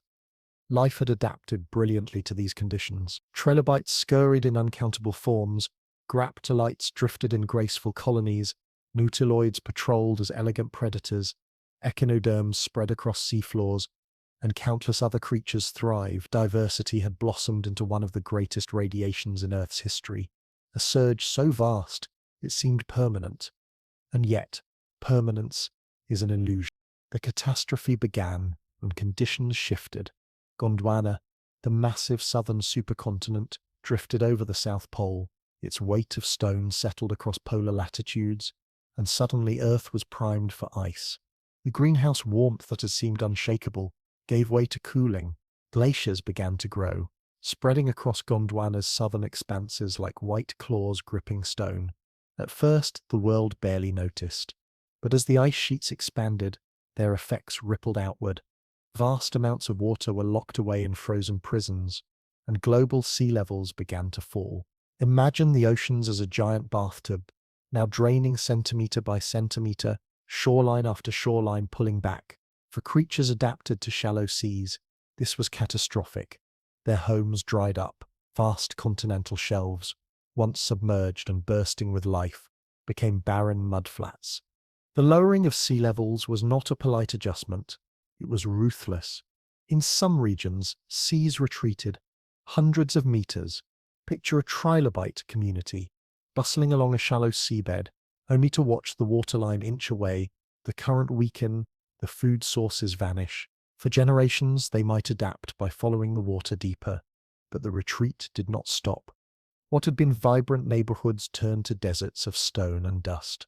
For graptolites drifting in the open waters, the changes were subtler, but just as deadly. Their survival depended on stable currents and a steady flow of nutrients. As ice locked up water and sea levels fell, currents changed their course, cutting off food supplies. Colonies that had once drifted effortlessly in abundance found themselves stranded in impoverished waters. The numbers tell the scale of the disaster. Somewhere between 60 and 70% of all species vanished. This was not a trimming of excess, but a planetary purge. Entire groups dwindled. Trilobites, those long reigning stars of the Ordovician, were cut down heavily, their once mighty diversity fractured and reduced. Graptolites, those delicate floating chains, suffered deeply, whole lineages erased as the ocean's rhythm failed them. Brachiopods, mollusks, echinoderms, all faced devastation. Even the mighty nautiloids felt the blow, though some persisted into the Silurian. It was not a single death blow, but a two-act tragedy. The first act was cooling and glaciation. Temperatures plunged, warm seas chilled, currents faltered, shallow habitats dried. Creatures adapted to warmth and stability suddenly found themselves in cold, unfamiliar environments. Metabolism slowed, reproduction faltered, survival rates plummeted. Entire populations winked out, unable to migrate or evolve quickly enough. Then came the second act, the rebound. As the glaciation waned, glaciers melted, and sea levels rose again. This might sound like relief, but it was not. The rising seas flooded continental shelves once more, but the ecosystems that had flourished there were gone. Currents shifted again. Oxygen levels in deeper waters plummeted, and newly flooded environments often became suffocating death zones rather than havens. Creatures that had survived the cold were now assaulted by instability. New floods, new currents, new chemical imbalances. It was a 1-2 punch, ice and chill, followed by drowning and suffocation. Few lineages could withstand both. Imagine, if you will, the Ordovician extinction as a cosmic reset button. Nature had built an intricate web of life, only to watch it unravel. Trilobites, once dominant and confident, staggered as their numbers shrank. Graptolites, once drifting in countless ribbons, saw their populations shredded. The oceans that had seemed like eternal festivals grew quiet, their music reduced to whispers. The survivors were those who could adapt to cold, to chaos, to shifting seas. Everyone else became a footnote in stone. There is humor, though dark, in imagining this apocalypse through everyday metaphors. The oceans had been like a packed banquet hall, every seat filled, every guest eating heartily. Then someone yanked the tablecloth away, dragging half the dishes to the floor. Just as the survivors scrambled to reorganize the feast, the lights went out, the floor flooded, and the remaining guests stumbled in confusion. By the end, most of the partygoers were gone, and the hall was nearly empty. If evolution throws banquets, this one ended with overturned tables and broken plates. The Ordovician Silurian extinction was a warning written early in Earth's story. Diversity does not guarantee permanence. Life had flourished magnificently, but flourishing made it vulnerable. The more specialized the creatures, the less flexible they were when conditions changed. Trilobites that had adapted to precise niches found those niches erased. Graptolites drifting in finely tuned currents lost their highways. What seemed like evolutionary triumphs became evolutionary traps. The extinction was not merely a culling, it was a lesson in the danger of overconfidence. Yet, even in its brutality, the event was strangely creative. By clearing vast numbers of species, it opened space for new ones. Entire ecosystems collapsed, but in their ruins lay opportunity. The survivors were often generalists, adaptable lineages that could exploit unstable conditions. When the Silurian dawned, these survivors inherited a quieter, emptier world, one in which they could expand without competition. Evolution mourned its losses, but also seized its chances. The Ordovician's finale was tragic, but it was also the seedbed of what would come next. Think of it as the planet's first great dress rehearsal for extinction. Later ages would suffer worse. The Permian, the Cretaceous, catastrophes beyond imagination. But the Ordovician was the beginning. The first time life learned that abundance can vanish, that oceans can betray, that survival requires not just thriving in the present, but enduring the unexpected. It was Earth's way of saying, do not get too comfortable. For trilobites, the extinction was a wound from which they never fully recovered. They survived into later periods, yes, but never again with the same diversity or dominance. Their golden age ended here, in the silence after the ice. Graptolites, too, survived, but in diminished form, their ornate colonial varieties giving way to simpler ones. Both groups became shadows of their Ordovician selves, reminders of what had been lost. The epic quality of this story lies in its scale. It was not a battle between predator and prey, not a local disaster confined to one region, but a planetary upheaval Glaciers advanced across continents. Seas drained and returned. Temperatures plunged, then rose. Currents shifted. Chemistry altered. Oxygen dwindled. Every corner of the ocean felt it. No refuge was safe. No niche untouched. It was Earth itself that turned against its inhabitants, reshaping the rules of survival overnight. And yet, there is also humor in acknowledging how small we would have felt in such an event. Imagine being a trilobite. One day your neighborhood is a bustling seabed, food everywhere, currents kind. The next, the water grows cold, the shoreline creeps away and your family looks at each other with antennae raised in confusion. Did anyone pay the water bill? One might quip, as the ocean drains away. Later, when the seas return, they come back in chaos, swirling with low oxygen, suffocating the survivors. Great, now it's a swamp, another might mutter. To live through the Ordovician extinction was to ride a roller coaster without safety bars, holding on until the track either ended or stabilized. Most never made it to the end. In the aftermath, silence lingered. The seas that had been symphonies of life became quieter, their harmonies thinned. The trilobites that remained scuttled in smaller numbers. Graptolites floated in diminished ribbons. Other groups, once background players, stepped hesitantly into the gaps. Evolution began its slow rebuilding, testing new strategies, seeding new lineages. The Silurian would not be the same as the Ordovician. It would be leaner, different, built on survivors rather than inheritors of abundance. The Ordovician-Silurian extinction remains one of Earth's great pivot points. It was not as famous as the death of the dinosaurs, but it was just as consequential. It showed that life's triumphs are fragile, that the stage can be reset, that 70% of species can vanish, and the play will still go on, rewritten with new actors. It was both tragedy and opportunity, silence and rebirth, ending and beginning. To tell its story is to tell of glaciers advancing like armies, of seas draining like bathtubs, of trilobites and graptolites brought low, of ecosystems unraveling and of survival hard won. It is to tell of Earth's first great catastrophe, the moment when evolution learned that even its grandest creations could be erased, leaving only those nimble enough to endure. The Ordovician began as a world of exuberance, but it ended with extinction, the first great apocalypse in life's long history. And though its victims are long gone, its lesson remains. The planet does not promise stability. It offers only change. Life's task, then as now, is to dance with change, to improvise, to endure. This was the Ordovician Silurian extinction, a glacial apocalypse, a planetary reset, a catastrophe without backup copies. It was Earth's first mass extinction, the great eraser of the early Paleozoic, the curtain fall that silenced half the actors, but left the stage ready for the next performance. To hold an Ordovician fossil in your hand is to hold a fragment of time, a whisper from nearly 500 million years ago. It is not just stone, though it feels like stone.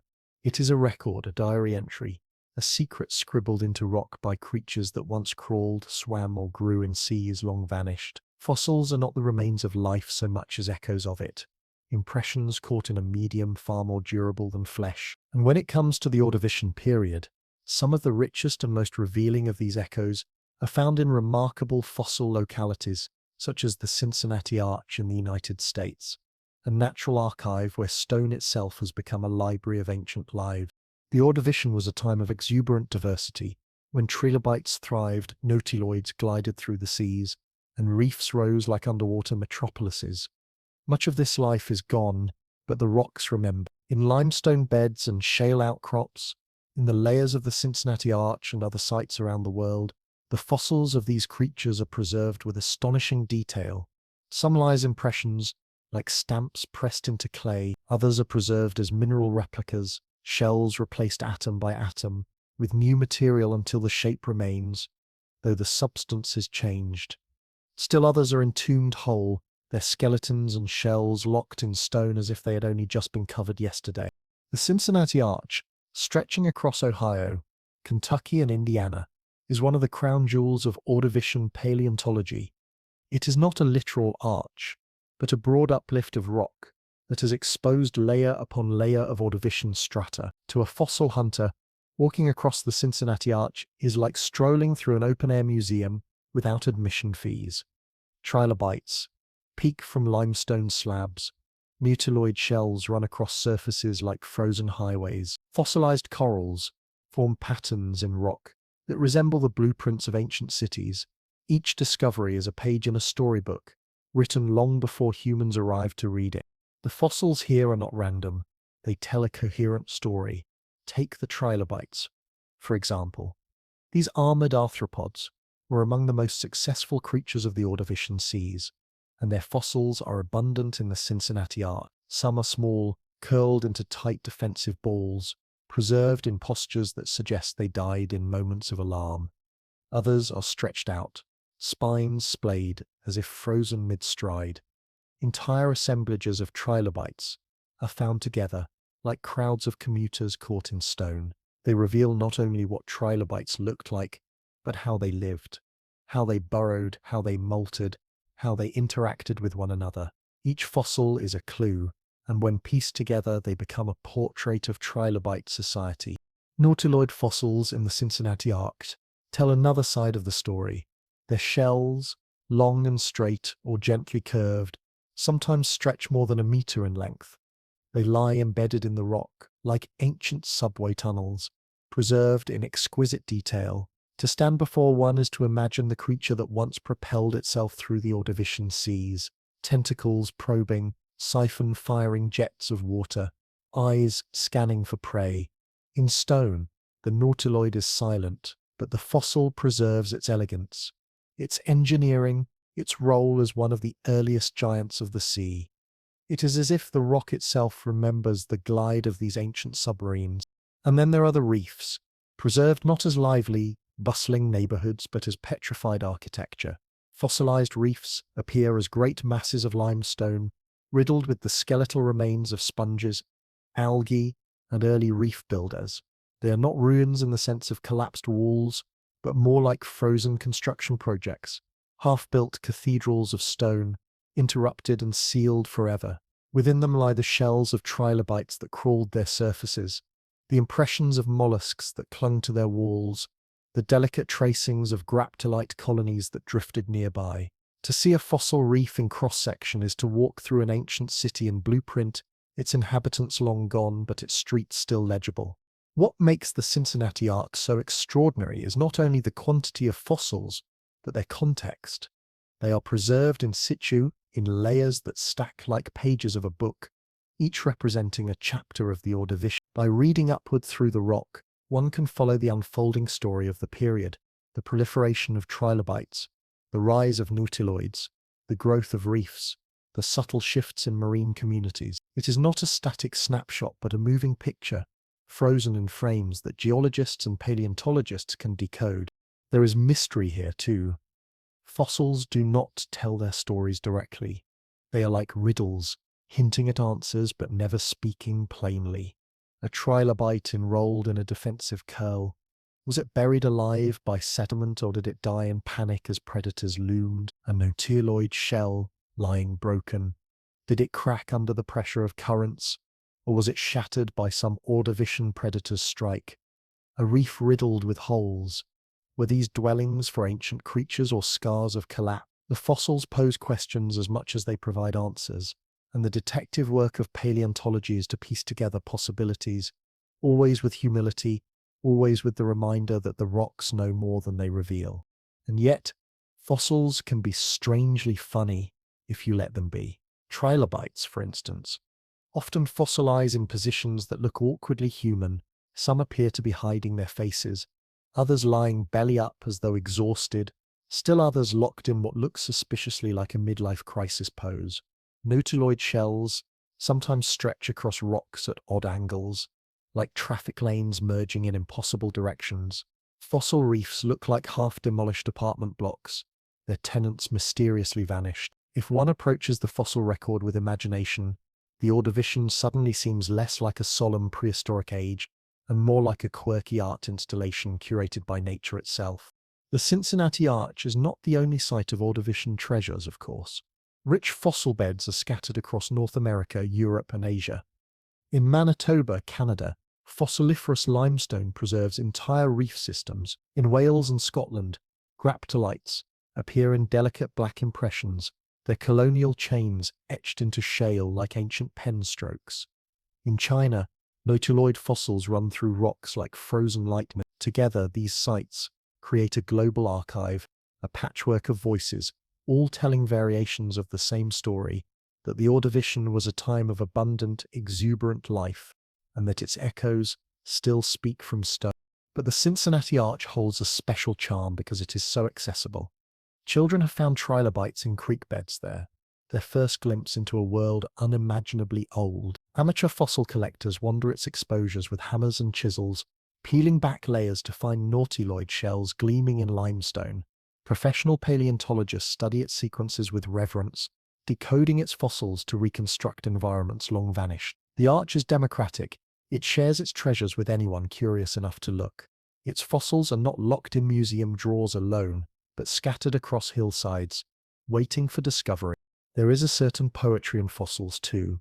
They are not only evidence of life, but evidence of death, of final moments preserved. A trilobite buried in a storm surge, a nautiloid sinking after its shell cracked, a sponge entombed mid. Fossils are not merely relics. They are last breaths made permanent.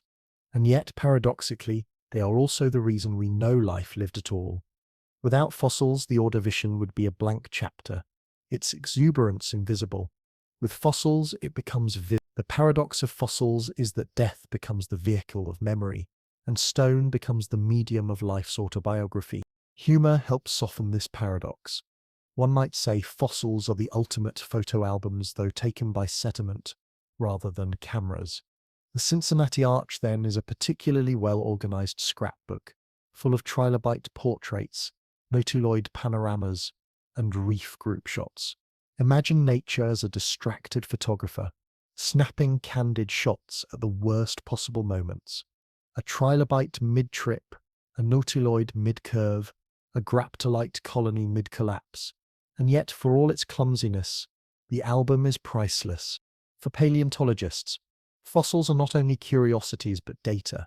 They reveal biodiversity, community structure, ecological relationships. They show how trilobites dominated certain layers, how nautiloids surged in others, how reefs expanded and collapsed. They allow scientists to chart the waxing and waning of groups, to trace migrations, to infer ancient climates and ocean chemistry. The Cincinnati Arch is not only a treasure chest of pretty stones, it is a scientific laboratory, an archive that informs models of evolution and extinction, resilience and collapse.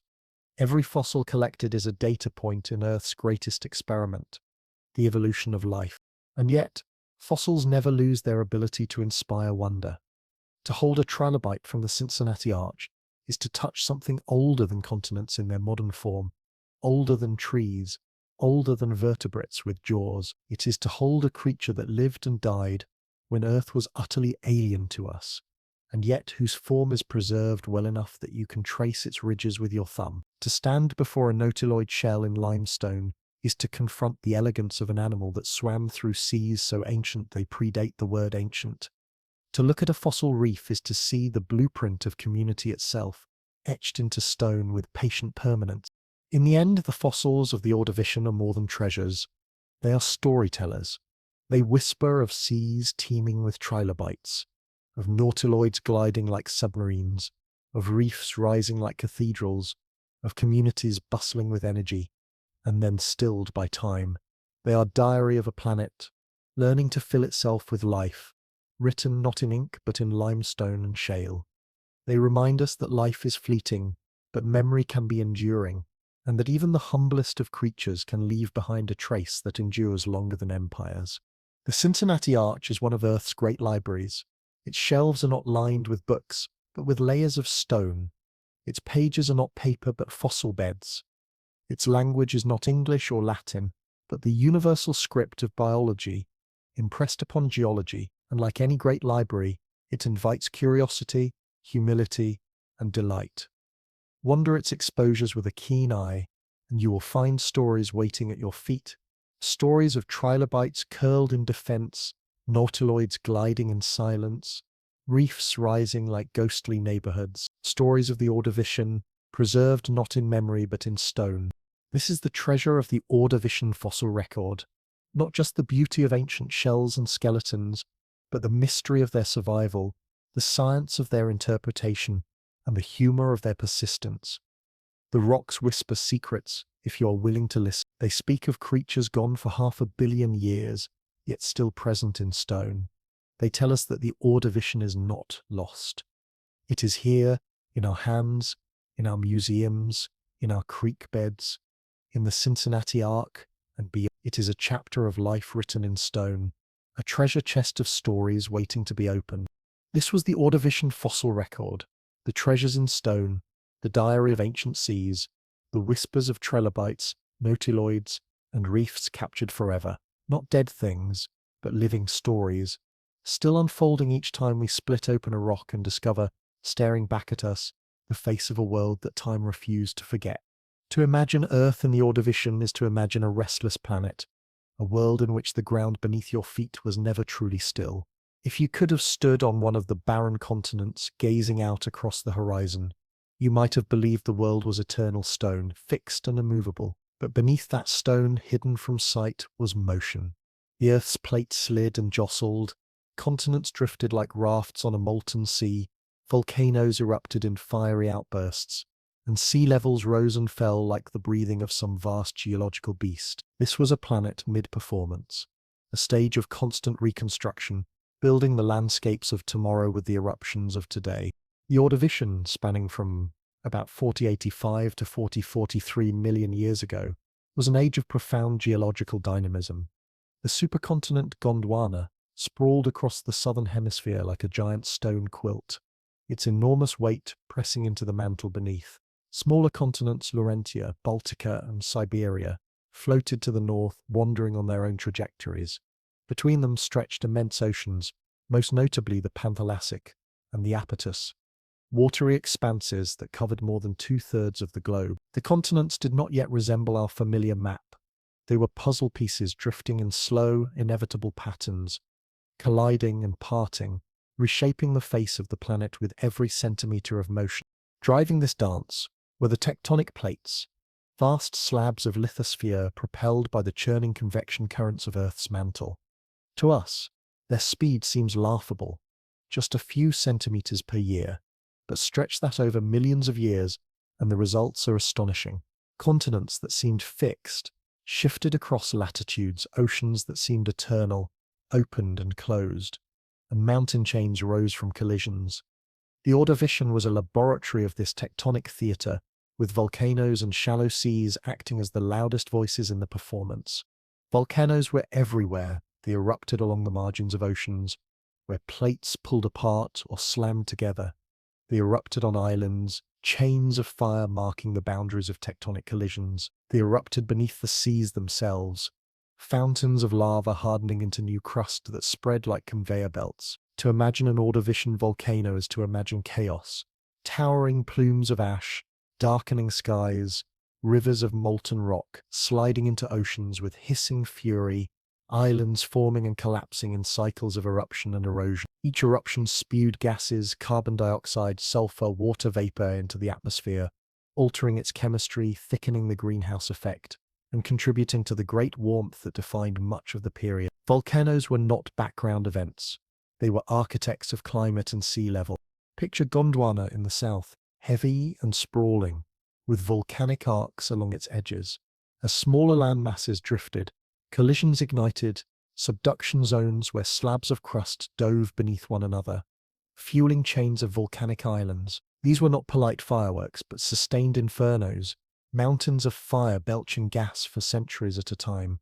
They added to the planet's warmth, turning the Ordovician atmosphere into a thick greenhouse canopy. The average surface temperature hovered between 25 and 35 degrees Celsius, a sauna Earth wore for tens of millions of years. In this sense, volcanoes were climate machines, pumping heat into the system, making the oceans warm and the air heavy. But volcanoes also built land. Chains of volcanic islands rose in the oceans, temporary footholds of stone that hinted at future continents. These islands were unstable, prone to collapse, but over time, they contributed to the patchwork quilt of land that defined Earth. Imagine standing on one of these newborn islands, the ground trembling beneath your feet, ash falling like snow, lava carving new rivers of fire. You would not last long, but you would witness creation at its most raw, earth building itself before your eyes. Meanwhile, the continents continued their drifting. Gondwana inched across the southern hemisphere, creeping steadily toward the South Pole. Laurentia floated nearer the equator, basking in warmth. Baltica, too, migrated northward, preparing for collisions that would one day raise mountain chains across what is now Europe. Siberia wandered alone, an independent raft in the northern seas. Their movements were slow, but their consequences were vast. Every shift altered ocean currents, reshaped coastlines, and redirected the flow of nutrients across the seas. The continents were not just passengers on the planet, they were co-directors, steering climate and sea levels through their migration. Sea levels in the Ordovician were restless, rising and falling in ways that bewilder the modern imagination. For much of the period, the seas were high, flooding continental margins and turning vast areas of land into shallow marine platforms. Imagine standing on Laurentia. Much of what would one day be North America lay beneath warm, shallow seas, a vast continental shelf where sunlight reached the seafloor and life thrived. The sea was not a deep abyss, but a shallow lagoon stretching for hundreds of kilometers, dotted with reefs and sediment beds. It was in these shallow seas that much of the Ordovician's richness unfolded, for they offered space, light, and nutrients in abundance. But sea levels were fickle. They rose and fell not just because of ice, but because of tectonics. When seafloor spreading accelerated, mid-ocean ridges grew, displacing water onto continental shelves. When volcanic activity waned, ridges subsided, drawing water back into the basins. The result was a pulse of transgressions and regressions. Marine floods advancing across continents, then retreating again. These changes reshaped coastlines, erased habitats, and forced life to adjust to constantly shifting borders. In this way, sea level acted as a kind of planetary metronome, dictating the rhythms of life. The drama intensified near the end of the Ordovician. Gondwana's slow drift carried it firmly over the South Pole, and glaciers began to spread. What had been a greenhouse world tipped toward an icehouse. Vast volumes of water were locked away in ice sheets, and sea levels fell sharply. This was not a gentle fall, but a catastrophic drop. Hundreds of meters in some regions, draining shallow seas that had been cradles of biodiversity. The continents, once rimmed with broad, shallow lagoons, were left exposed as barren mudflats. For life in those seas, it was as if the floor had been ripped out from beneath them. Volcanoes played their part, even in this glacial drama. Their emissions of carbon dioxide had long warmed the world, but their rocks also held the seeds of cooling. Fresh volcanic rock weathers quickly, binding with atmospheric carbon dioxide and locking it into stone. As Gondwana's great volcanic provinces weathered under rain and rivers, they drew down CO2 from the air, weakening the greenhouse effect. Combined with the continent's polar position, this set the stage for glaciation. Volcanoes, paradoxically, had both heated and cooled the Ordovician world, first by releasing gases, then by drawing them away through chemical weathering. The late Ordovician glaciation was one of Earth's great ice ages, and it was born from this interplay of tectonics, volcanism, and sea level change. Picture ice sheets kilometers thick, spreading across Gondwana's southern reaches, grinding rock into powder, scouring landscapes into barren plains. Picture sea levels plummeting as water was locked into frozen reserves, exposing continental shelves that had been submerged for tens of millions of years. Picture volcanoes continuing their rumbling in the background, their ash falling on ice, their gases altering the atmosphere even as glaciers advanced. It was a convergence of forces, a planetary choreography of fire and ice. To imagine the Ordovician Earth is to imagine a construction site. Volcanoes erupted like cosmic furnaces, pouring out lava and gases. Tectonic plates shifted like enormous barges, dragging continents across latitudes. Sea levels rose and fell like tides on a scale far beyond human experience. Ice advanced and retreated in cycles that reshaped coastlines and drained seas. The planet was never quiet, never still. It was a world under construction, scaffolding always up, cranes always turning, eruptions always painting new strokes across the canvas. Humor lightens the enormity of this vision. Think of volcanoes as Earth's overzealous chefs, forever spilling soup from cauldrons of magma. Think of continents as tipsy dancers, drifting into and away from one another across the floor of the globe. Think of sea levels as a fickle landlord, raising and lowering the floors without warning, leaving tenants scrambling to adjust. And think of glaciers as cosmic auditors, sweeping in at the end of the Ordovician to demand balance, locking away water, lowering seas and changing the rules of the game entirely. It was dramatic, yes, but also absurd in its relentlessness. The Earth, even then, had a sense of humor, if a rather cruel one.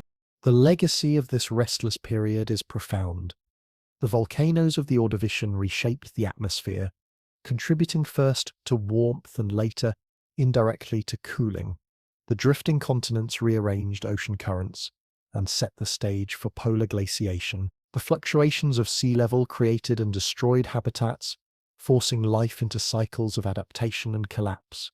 And the final glaciation, born of these forces, marked one of the great turning points in Earth's history. This was the Ordovician Earth, not static, not stable, but alive with motion. Volcanoes erupting like cosmic fireworks, continents drifting like rafts on firelit seas, sea levels rising and falling like the tides of eternity, and at the end glaciers advancing like armies, reshaping the face of the planet. It was not a quiet world, but a noisy one, full of fire, water, stone and ice, a construction site without end, a planet forever rebuilding itself.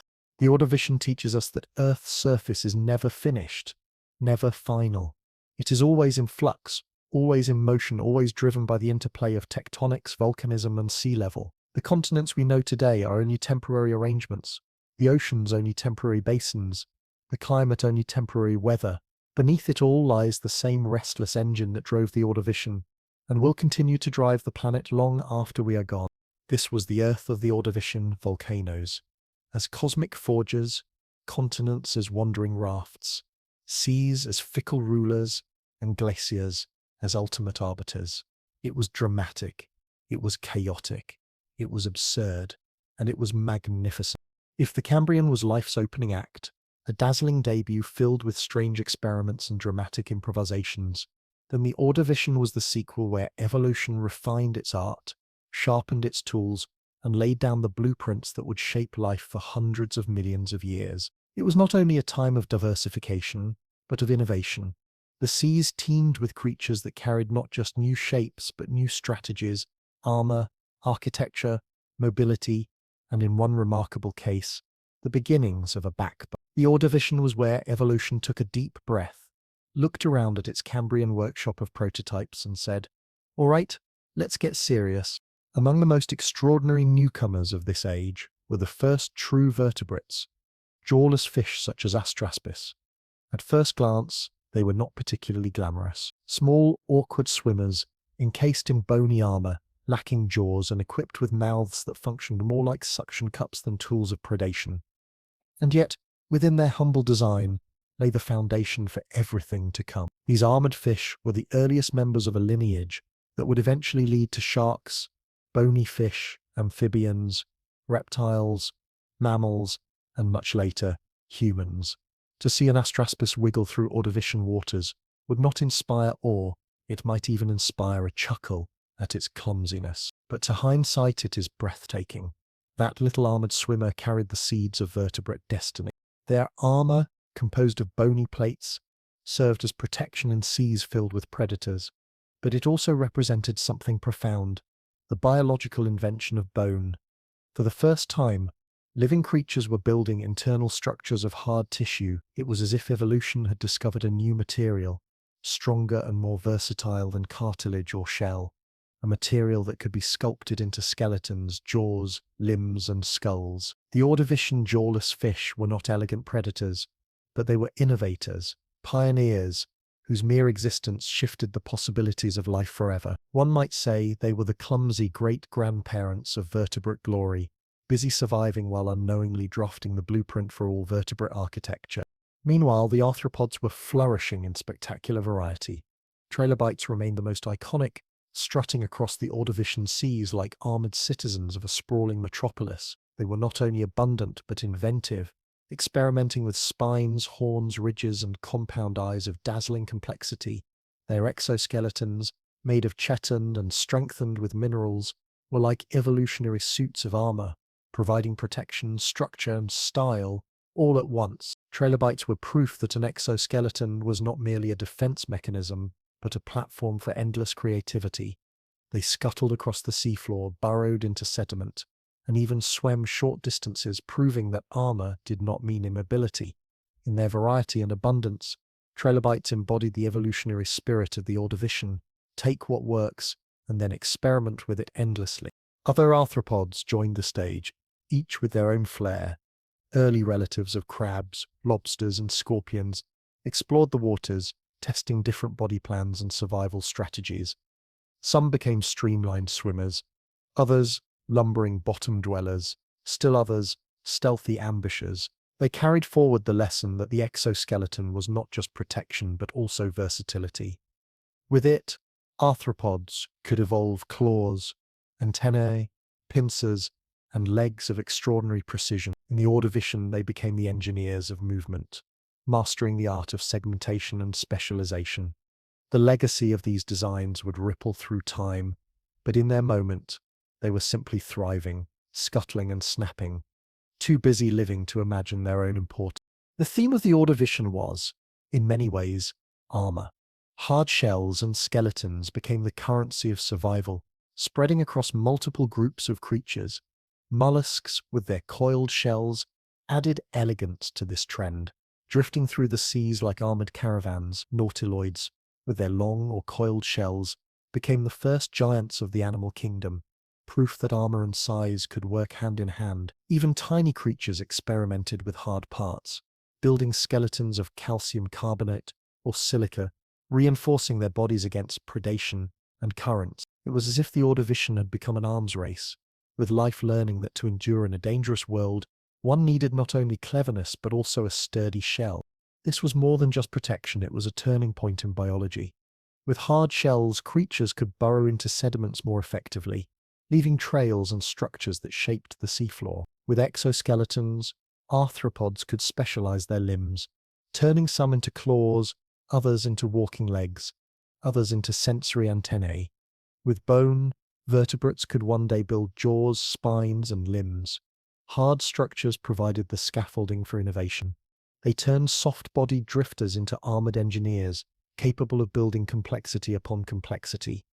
The Ordovician was not just a time of more species, but of deeper structural revolutions that would set the stage for the rest of life's history. And yet, despite the seriousness of these innovations, there is humor in imagining the scene.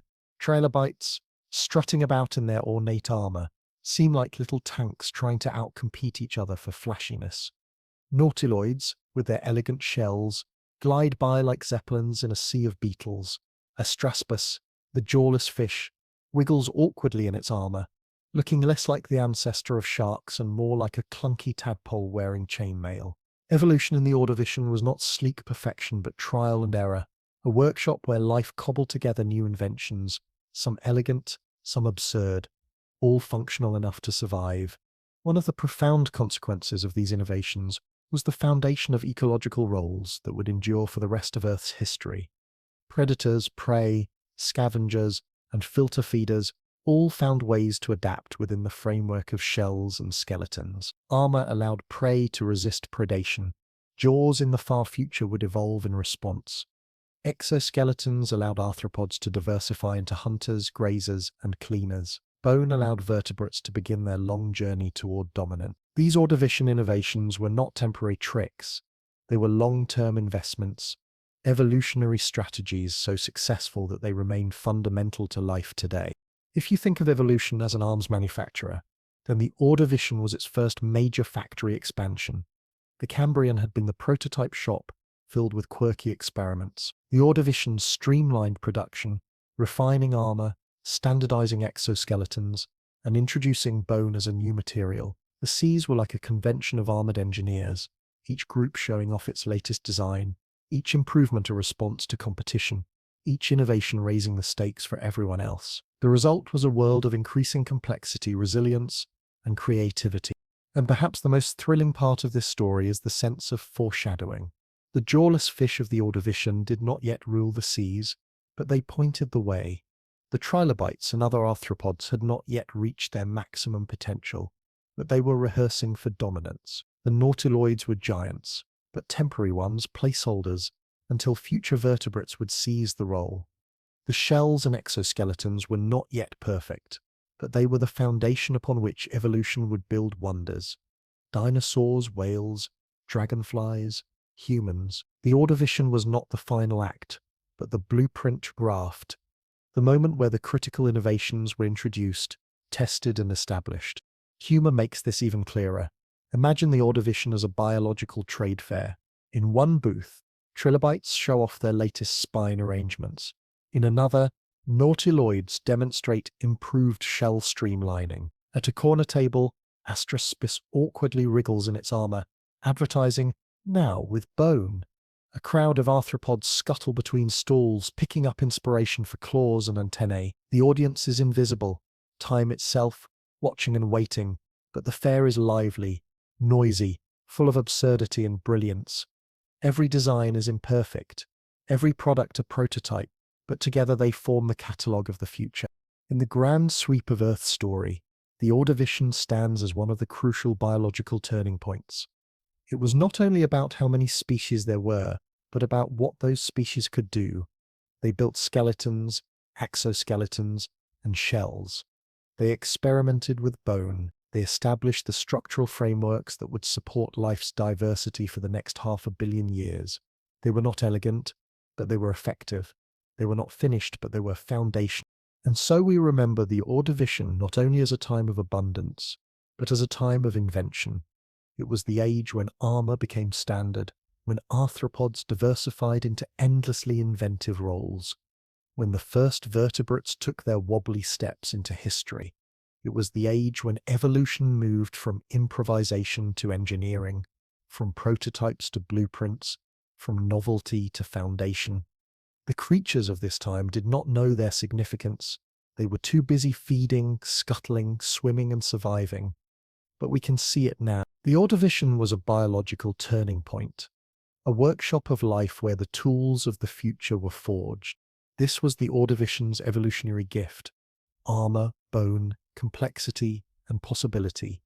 It was the beginning of vertebrates, the triumph of arthropods, the rise of shells and skeletons as the scaffolding of life. It was not sleek, not graceful, sometimes even laughable, but it was magnificent, and its echoes still resonate in every shell, every skeleton, every vertebrate spine alive today. The Ordovician is not simply a chapter in the Earth's past.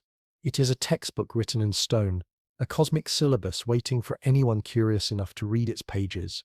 At first glance, it seems impossibly remote. Nearly 500 million years ago, long before trees, long before dinosaurs, long before anything resembling us. And yet, the Ordovician still teaches.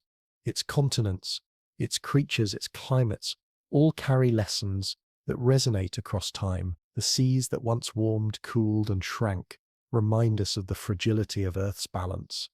The continents that drifted across latitudes whisper of a planet that is never still. Even the armored little fishes that swam awkwardly through its waters remind us of beginnings, of the way biology can chart new futures. If you think of the Ordovician as irrelevant because it is old, you are missing the point.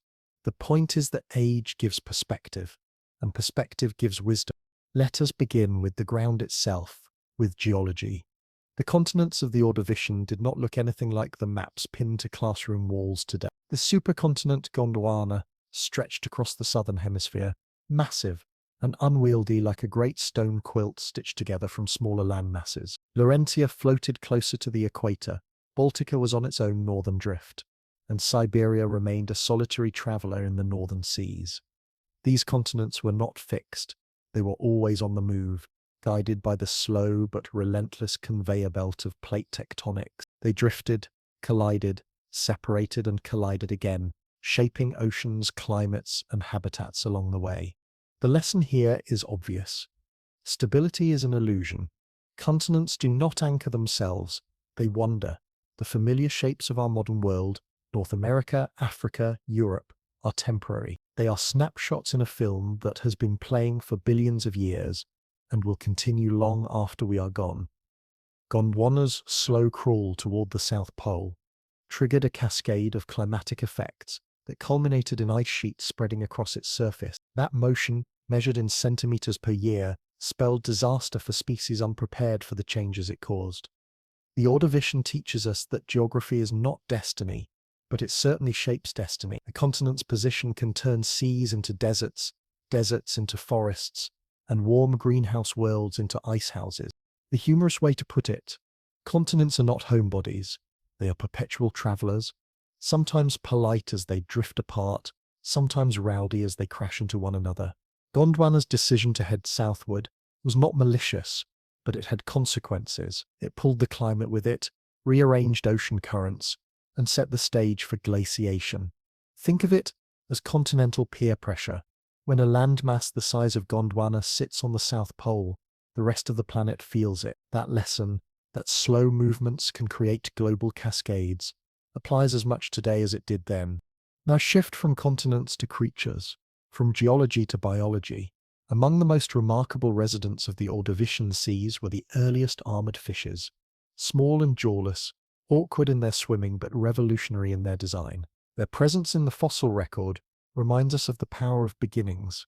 They were not elegant predators, not apex rulers of their world, but they carried inside them innovations that would echo through time. What biology demonstrates here is that small changes, a new tissue, a new structure, can open vast possibilities. The Ordovician reminds us that scientific revolutions do not always announce themselves with grandeur. Sometimes they arrive wriggling, armored, and unassuming. The lesson from modern science is humility. It is tempting to believe we understand the arc of life, because we see where it has led. But the Ordovician teaches us that breakthroughs can look ridiculous at first. The armored fish did not look like destiny. They looked like curiosities, and yet they tell us that what seems modest today may become monumental tomorrow. Applied to modern research, the Ordovician is a voice whispering, pay attention to the small things, the awkward things, the prototypes. They may hold the key to the future. From continents and creatures we move to climate, the great canvas upon which all else is painted. For much of the Ordovician, Earth was warm, humid, and greenhouse-rich. Carbon dioxide filled the skies, trapping heat, and global temperatures hovered high enough that shallow seas flourished across continental shelves. Life thrived in this warmth, but then gradually the stage changed. Gondwana's movement into polar latitudes provided a platform for glaciers to grow. The chemical weathering of volcanic rocks drew down carbon dioxide.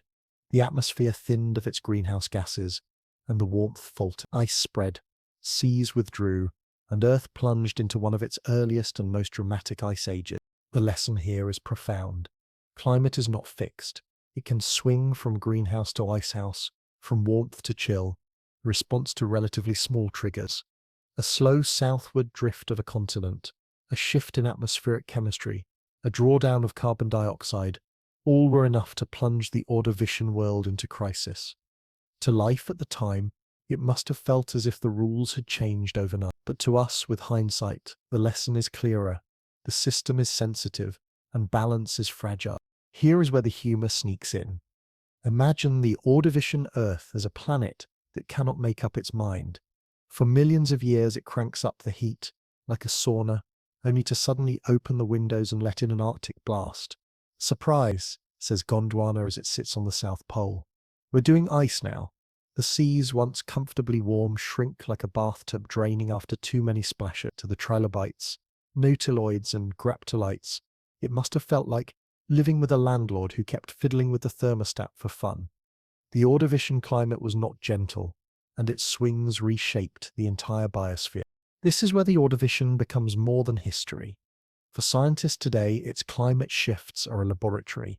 By studying how carbon dioxide levels, continental positions, and glaciation interacted in the Ordovician, we gain perspective on the dynamics of our current warming. It tells us that carbon dioxide is not a trivial gas, but a planetary thermostat. When it accumulates, the world warms. When it is drawn down, the world cools. This is not speculation. It is written in the rocks of the Ordovician. The glaciers that spread across Gondwana were sculpted by CO2 loss, as surely as by ice. The sea levels that fell were pulled downward by ice, as surely as by tectonics. The Ordovician is not simply a fossilized curiosity. It is a case study in climate mechanics. The modern lesson is sobering. If 500 million years ago, natural processes could swing climate from sauna to freezer, then today, with our species pumping greenhouse gases into the sky at unprecedented rates, the consequences are not hypothetical. They are inevitable. The Ordovician warns us that climate does not forgive. It responds, slowly perhaps at first, but once momentum builds, the cascade is unstoppable. To ignore that warning is to ignore the diary entries of Earth itself. And yet, the Ordovician also offers hope. After the glaciers retreated, after the seas rose again, life continued. It adapted, reorganized, and filled the spaces left empty. The message is not that catastrophe cannot be endured. It can. The message is that catastrophe always comes at a cost. If we wish to avoid paying that cost in our own time, we would do well to learn from the ancient ledger of the Ordovician. In blending these lessons, geology, biology, climate, we see the Ordovician as more than a period.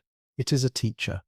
Gondwana's drift shows us the power of slow movements to trigger global change. The armored fish remind us that beginnings matter, however humble they seem. The glaciation tells us that climate balance is fragile, that tipping points exist, and that once crossed, they cannot easily be reversed. Together, these lessons apply directly to the present. We study the Ordovician not because we are nostalgic for trilobites, but because its story holds relevance for our warming world. Humor makes this relevance digestible. Think of the Ordovician as Earth's first seminar in climate science. Gondwana is the guest lecturer on tectonics. Always check your latitude. The armored fish are the teaching assistants for biology. Don't underestimate awkward prototypes. The glaciers provide the closing keynote. Keep an eye on your carbon budget. And the audience? Us, sitting in the present, scribbling notes furiously, hoping we remember the answers in time. The Ordovician, then, is both ancient and immediate. It is ancient because its seas and glaciers are long gone, its creatures preserved only in stone. But it is immediate because its lessons echo in every discussion of climate change, every model of carbon dioxide, every map of continental drift. It is not just a period to be studied, it is a mirror held up to our own moment, reflecting both the fragility of Earth's systems and the resilience of life. To walk along an outcrop of Ordovician limestone today is to see more than fossils. It is to see warnings. It is to see reminders that continents move, climate shift, and life adapts, but not without loss. It is to hear the voice of the planet, not shouting, but whispering. Pay attention. I have been through this before. This is the science of the Ordovician, geology's restless continents, biology's humble pioneers, climate's dramatic shifts, all woven into a single lesson for today. It tells us that Earth is dynamic, that small changes create large consequences, and that resilience is always tested. And it tells us that if we are wise, we will learn not only to marvel at ancient seas, but to heed their warnings. The Ordovician is not gone. It is here, in the lessons we take from it. It is the ancient teacher of modern science, the fossilized textbook of our planet, the reminder that Earth's story is still being written. To study it is not to gaze backward with nostalgia. It is to look forward with awareness, and perhaps with humor too. For if Gondwana could change the climate simply by wandering south, then surely we can change it by burning carbon. The question is whether we will learn from the Ordovician in time. This was the Ordovician as teacher, continents that wandered, fishes that hinted at futures, glaciers that rewrote the rules. It was a book written in stone, and its pages are still open. We need only the curiosity to read them, and the humility to apply them to our own fragile age. The Ordovician has long since slipped beneath the tides of time, yet in the quiet corners of our imagination, it resurfaces. A world that ended hundreds of millions of years ago now reappears not in stone, not in shell, but in culture. Artists, filmmakers, and storytellers reach back through that impossible gulf of time and pull fragments of it into the present. In television, in literature, In paleontological art, the Ordovician has become more than a vanished age. It has become a symbol, a stage upon which we cast our human longing for deep time, mystery, and endurance. Science fiction has not forgotten it. In series like Primeval, the Ordovician Ocean becomes a portal through which creatures slip into the modern day. Nautiloids gliding like alien invaders, trilobites scuttling like armored drones, time itself folding so that what was becomes what is. In Walking with Monsters, those same nautiloids are transformed into stars, their elegant shells catching the light of cinematic seas. The Ordovician in such visions is not presented as a dry fact, but as a living dream, a place where alien yet familiar creatures remind us that Earth was once stranger than any other world we could imagine. These depictions carry a strange tenderness. They do not merely show us what once lived. They invite us to wonder what it felt like to be there, to swim alongside ancient shapes, to walk shorelines before trees, to watch the Earth rehearsing for futures not yet written. In paleontology too, the Ordovician is more than data. The fossils unearthed from limestone and shale are not only catalogued, they are drawn, painted, reconstructed. Artists of science take broken fragments and breathe into them whole forms, muscles, colors, movements. A trilobite in a museum case is a fossil on the page of a painting. It becomes a citizen of an ocean city once more. A nautiloid shell is stone in animation. It glides through a reef of light and shadow. Paleontology transforms cold evidence into warm stories, giving us not just knowledge but vision. Through art, the Ordovician becomes part of human culture, its creatures stepping across millions of years to share a stage with us. And in popular culture, the Ordovician has become a quiet icon of resilience. It represents the deep past, the strangeness of life's experiments, the endurance of memory and stone. It slips into documentaries, novels, speculative essays, even children's books where trilobites become friendly guides and armored fish become little heroes of the sea. To invoke the Ordovician is to remind ourselves that Earth is not young, that life is not shallow, that our own time is but a fleeting instant in a story so vast it humbles and comforts at once. Now, as our journey through the Ordovician draws to its close, let us pause. We have drifted through its oceans, walked across its barren shores, listened to its glaciers advance, and watched its creatures rise and fall. We have seen it through science, through imagination, and now through the lens of culture. What remains is not only memory, but reflection. The Ordovician whispers to us still, not in the roar of volcanoes or the silence of fossils, but in the way we carry it forward, in art, in stories, in the quiet curiosity that makes us look back across impossible time. So I leave you with an invitation. How did this age feel to you? When you picture the seas of the Ordovician, do you see them as alien or familiar? When you imagine trilobites scuttling or nautiloids gliding, do they seem like distant strangers or like ancestors still whispering through time? Share your thoughts, let your curiosity ripple outward as the Ordovician itself ripples into our present through culture and imagination. And now, as the waves of this journey soften into stillness, let us close the book of the Ordovician gently. Let its creatures rest once more in stone. Let its continents drift again into silence. Let its glacial winds fade into memory. The lesson is not only in what it was, but in what it inspires. Wonder, humility, and connection. So rest well tonight. Drift into sleep as if into those ancient seas, where nautiloids glide beneath silver light, trilobites wander across shadowed sand, and the earth itself hums its slow, eternal song. The Ordovician is gone, but its dream remains. Good night, and may your dreams carry you into the deep oceans of time.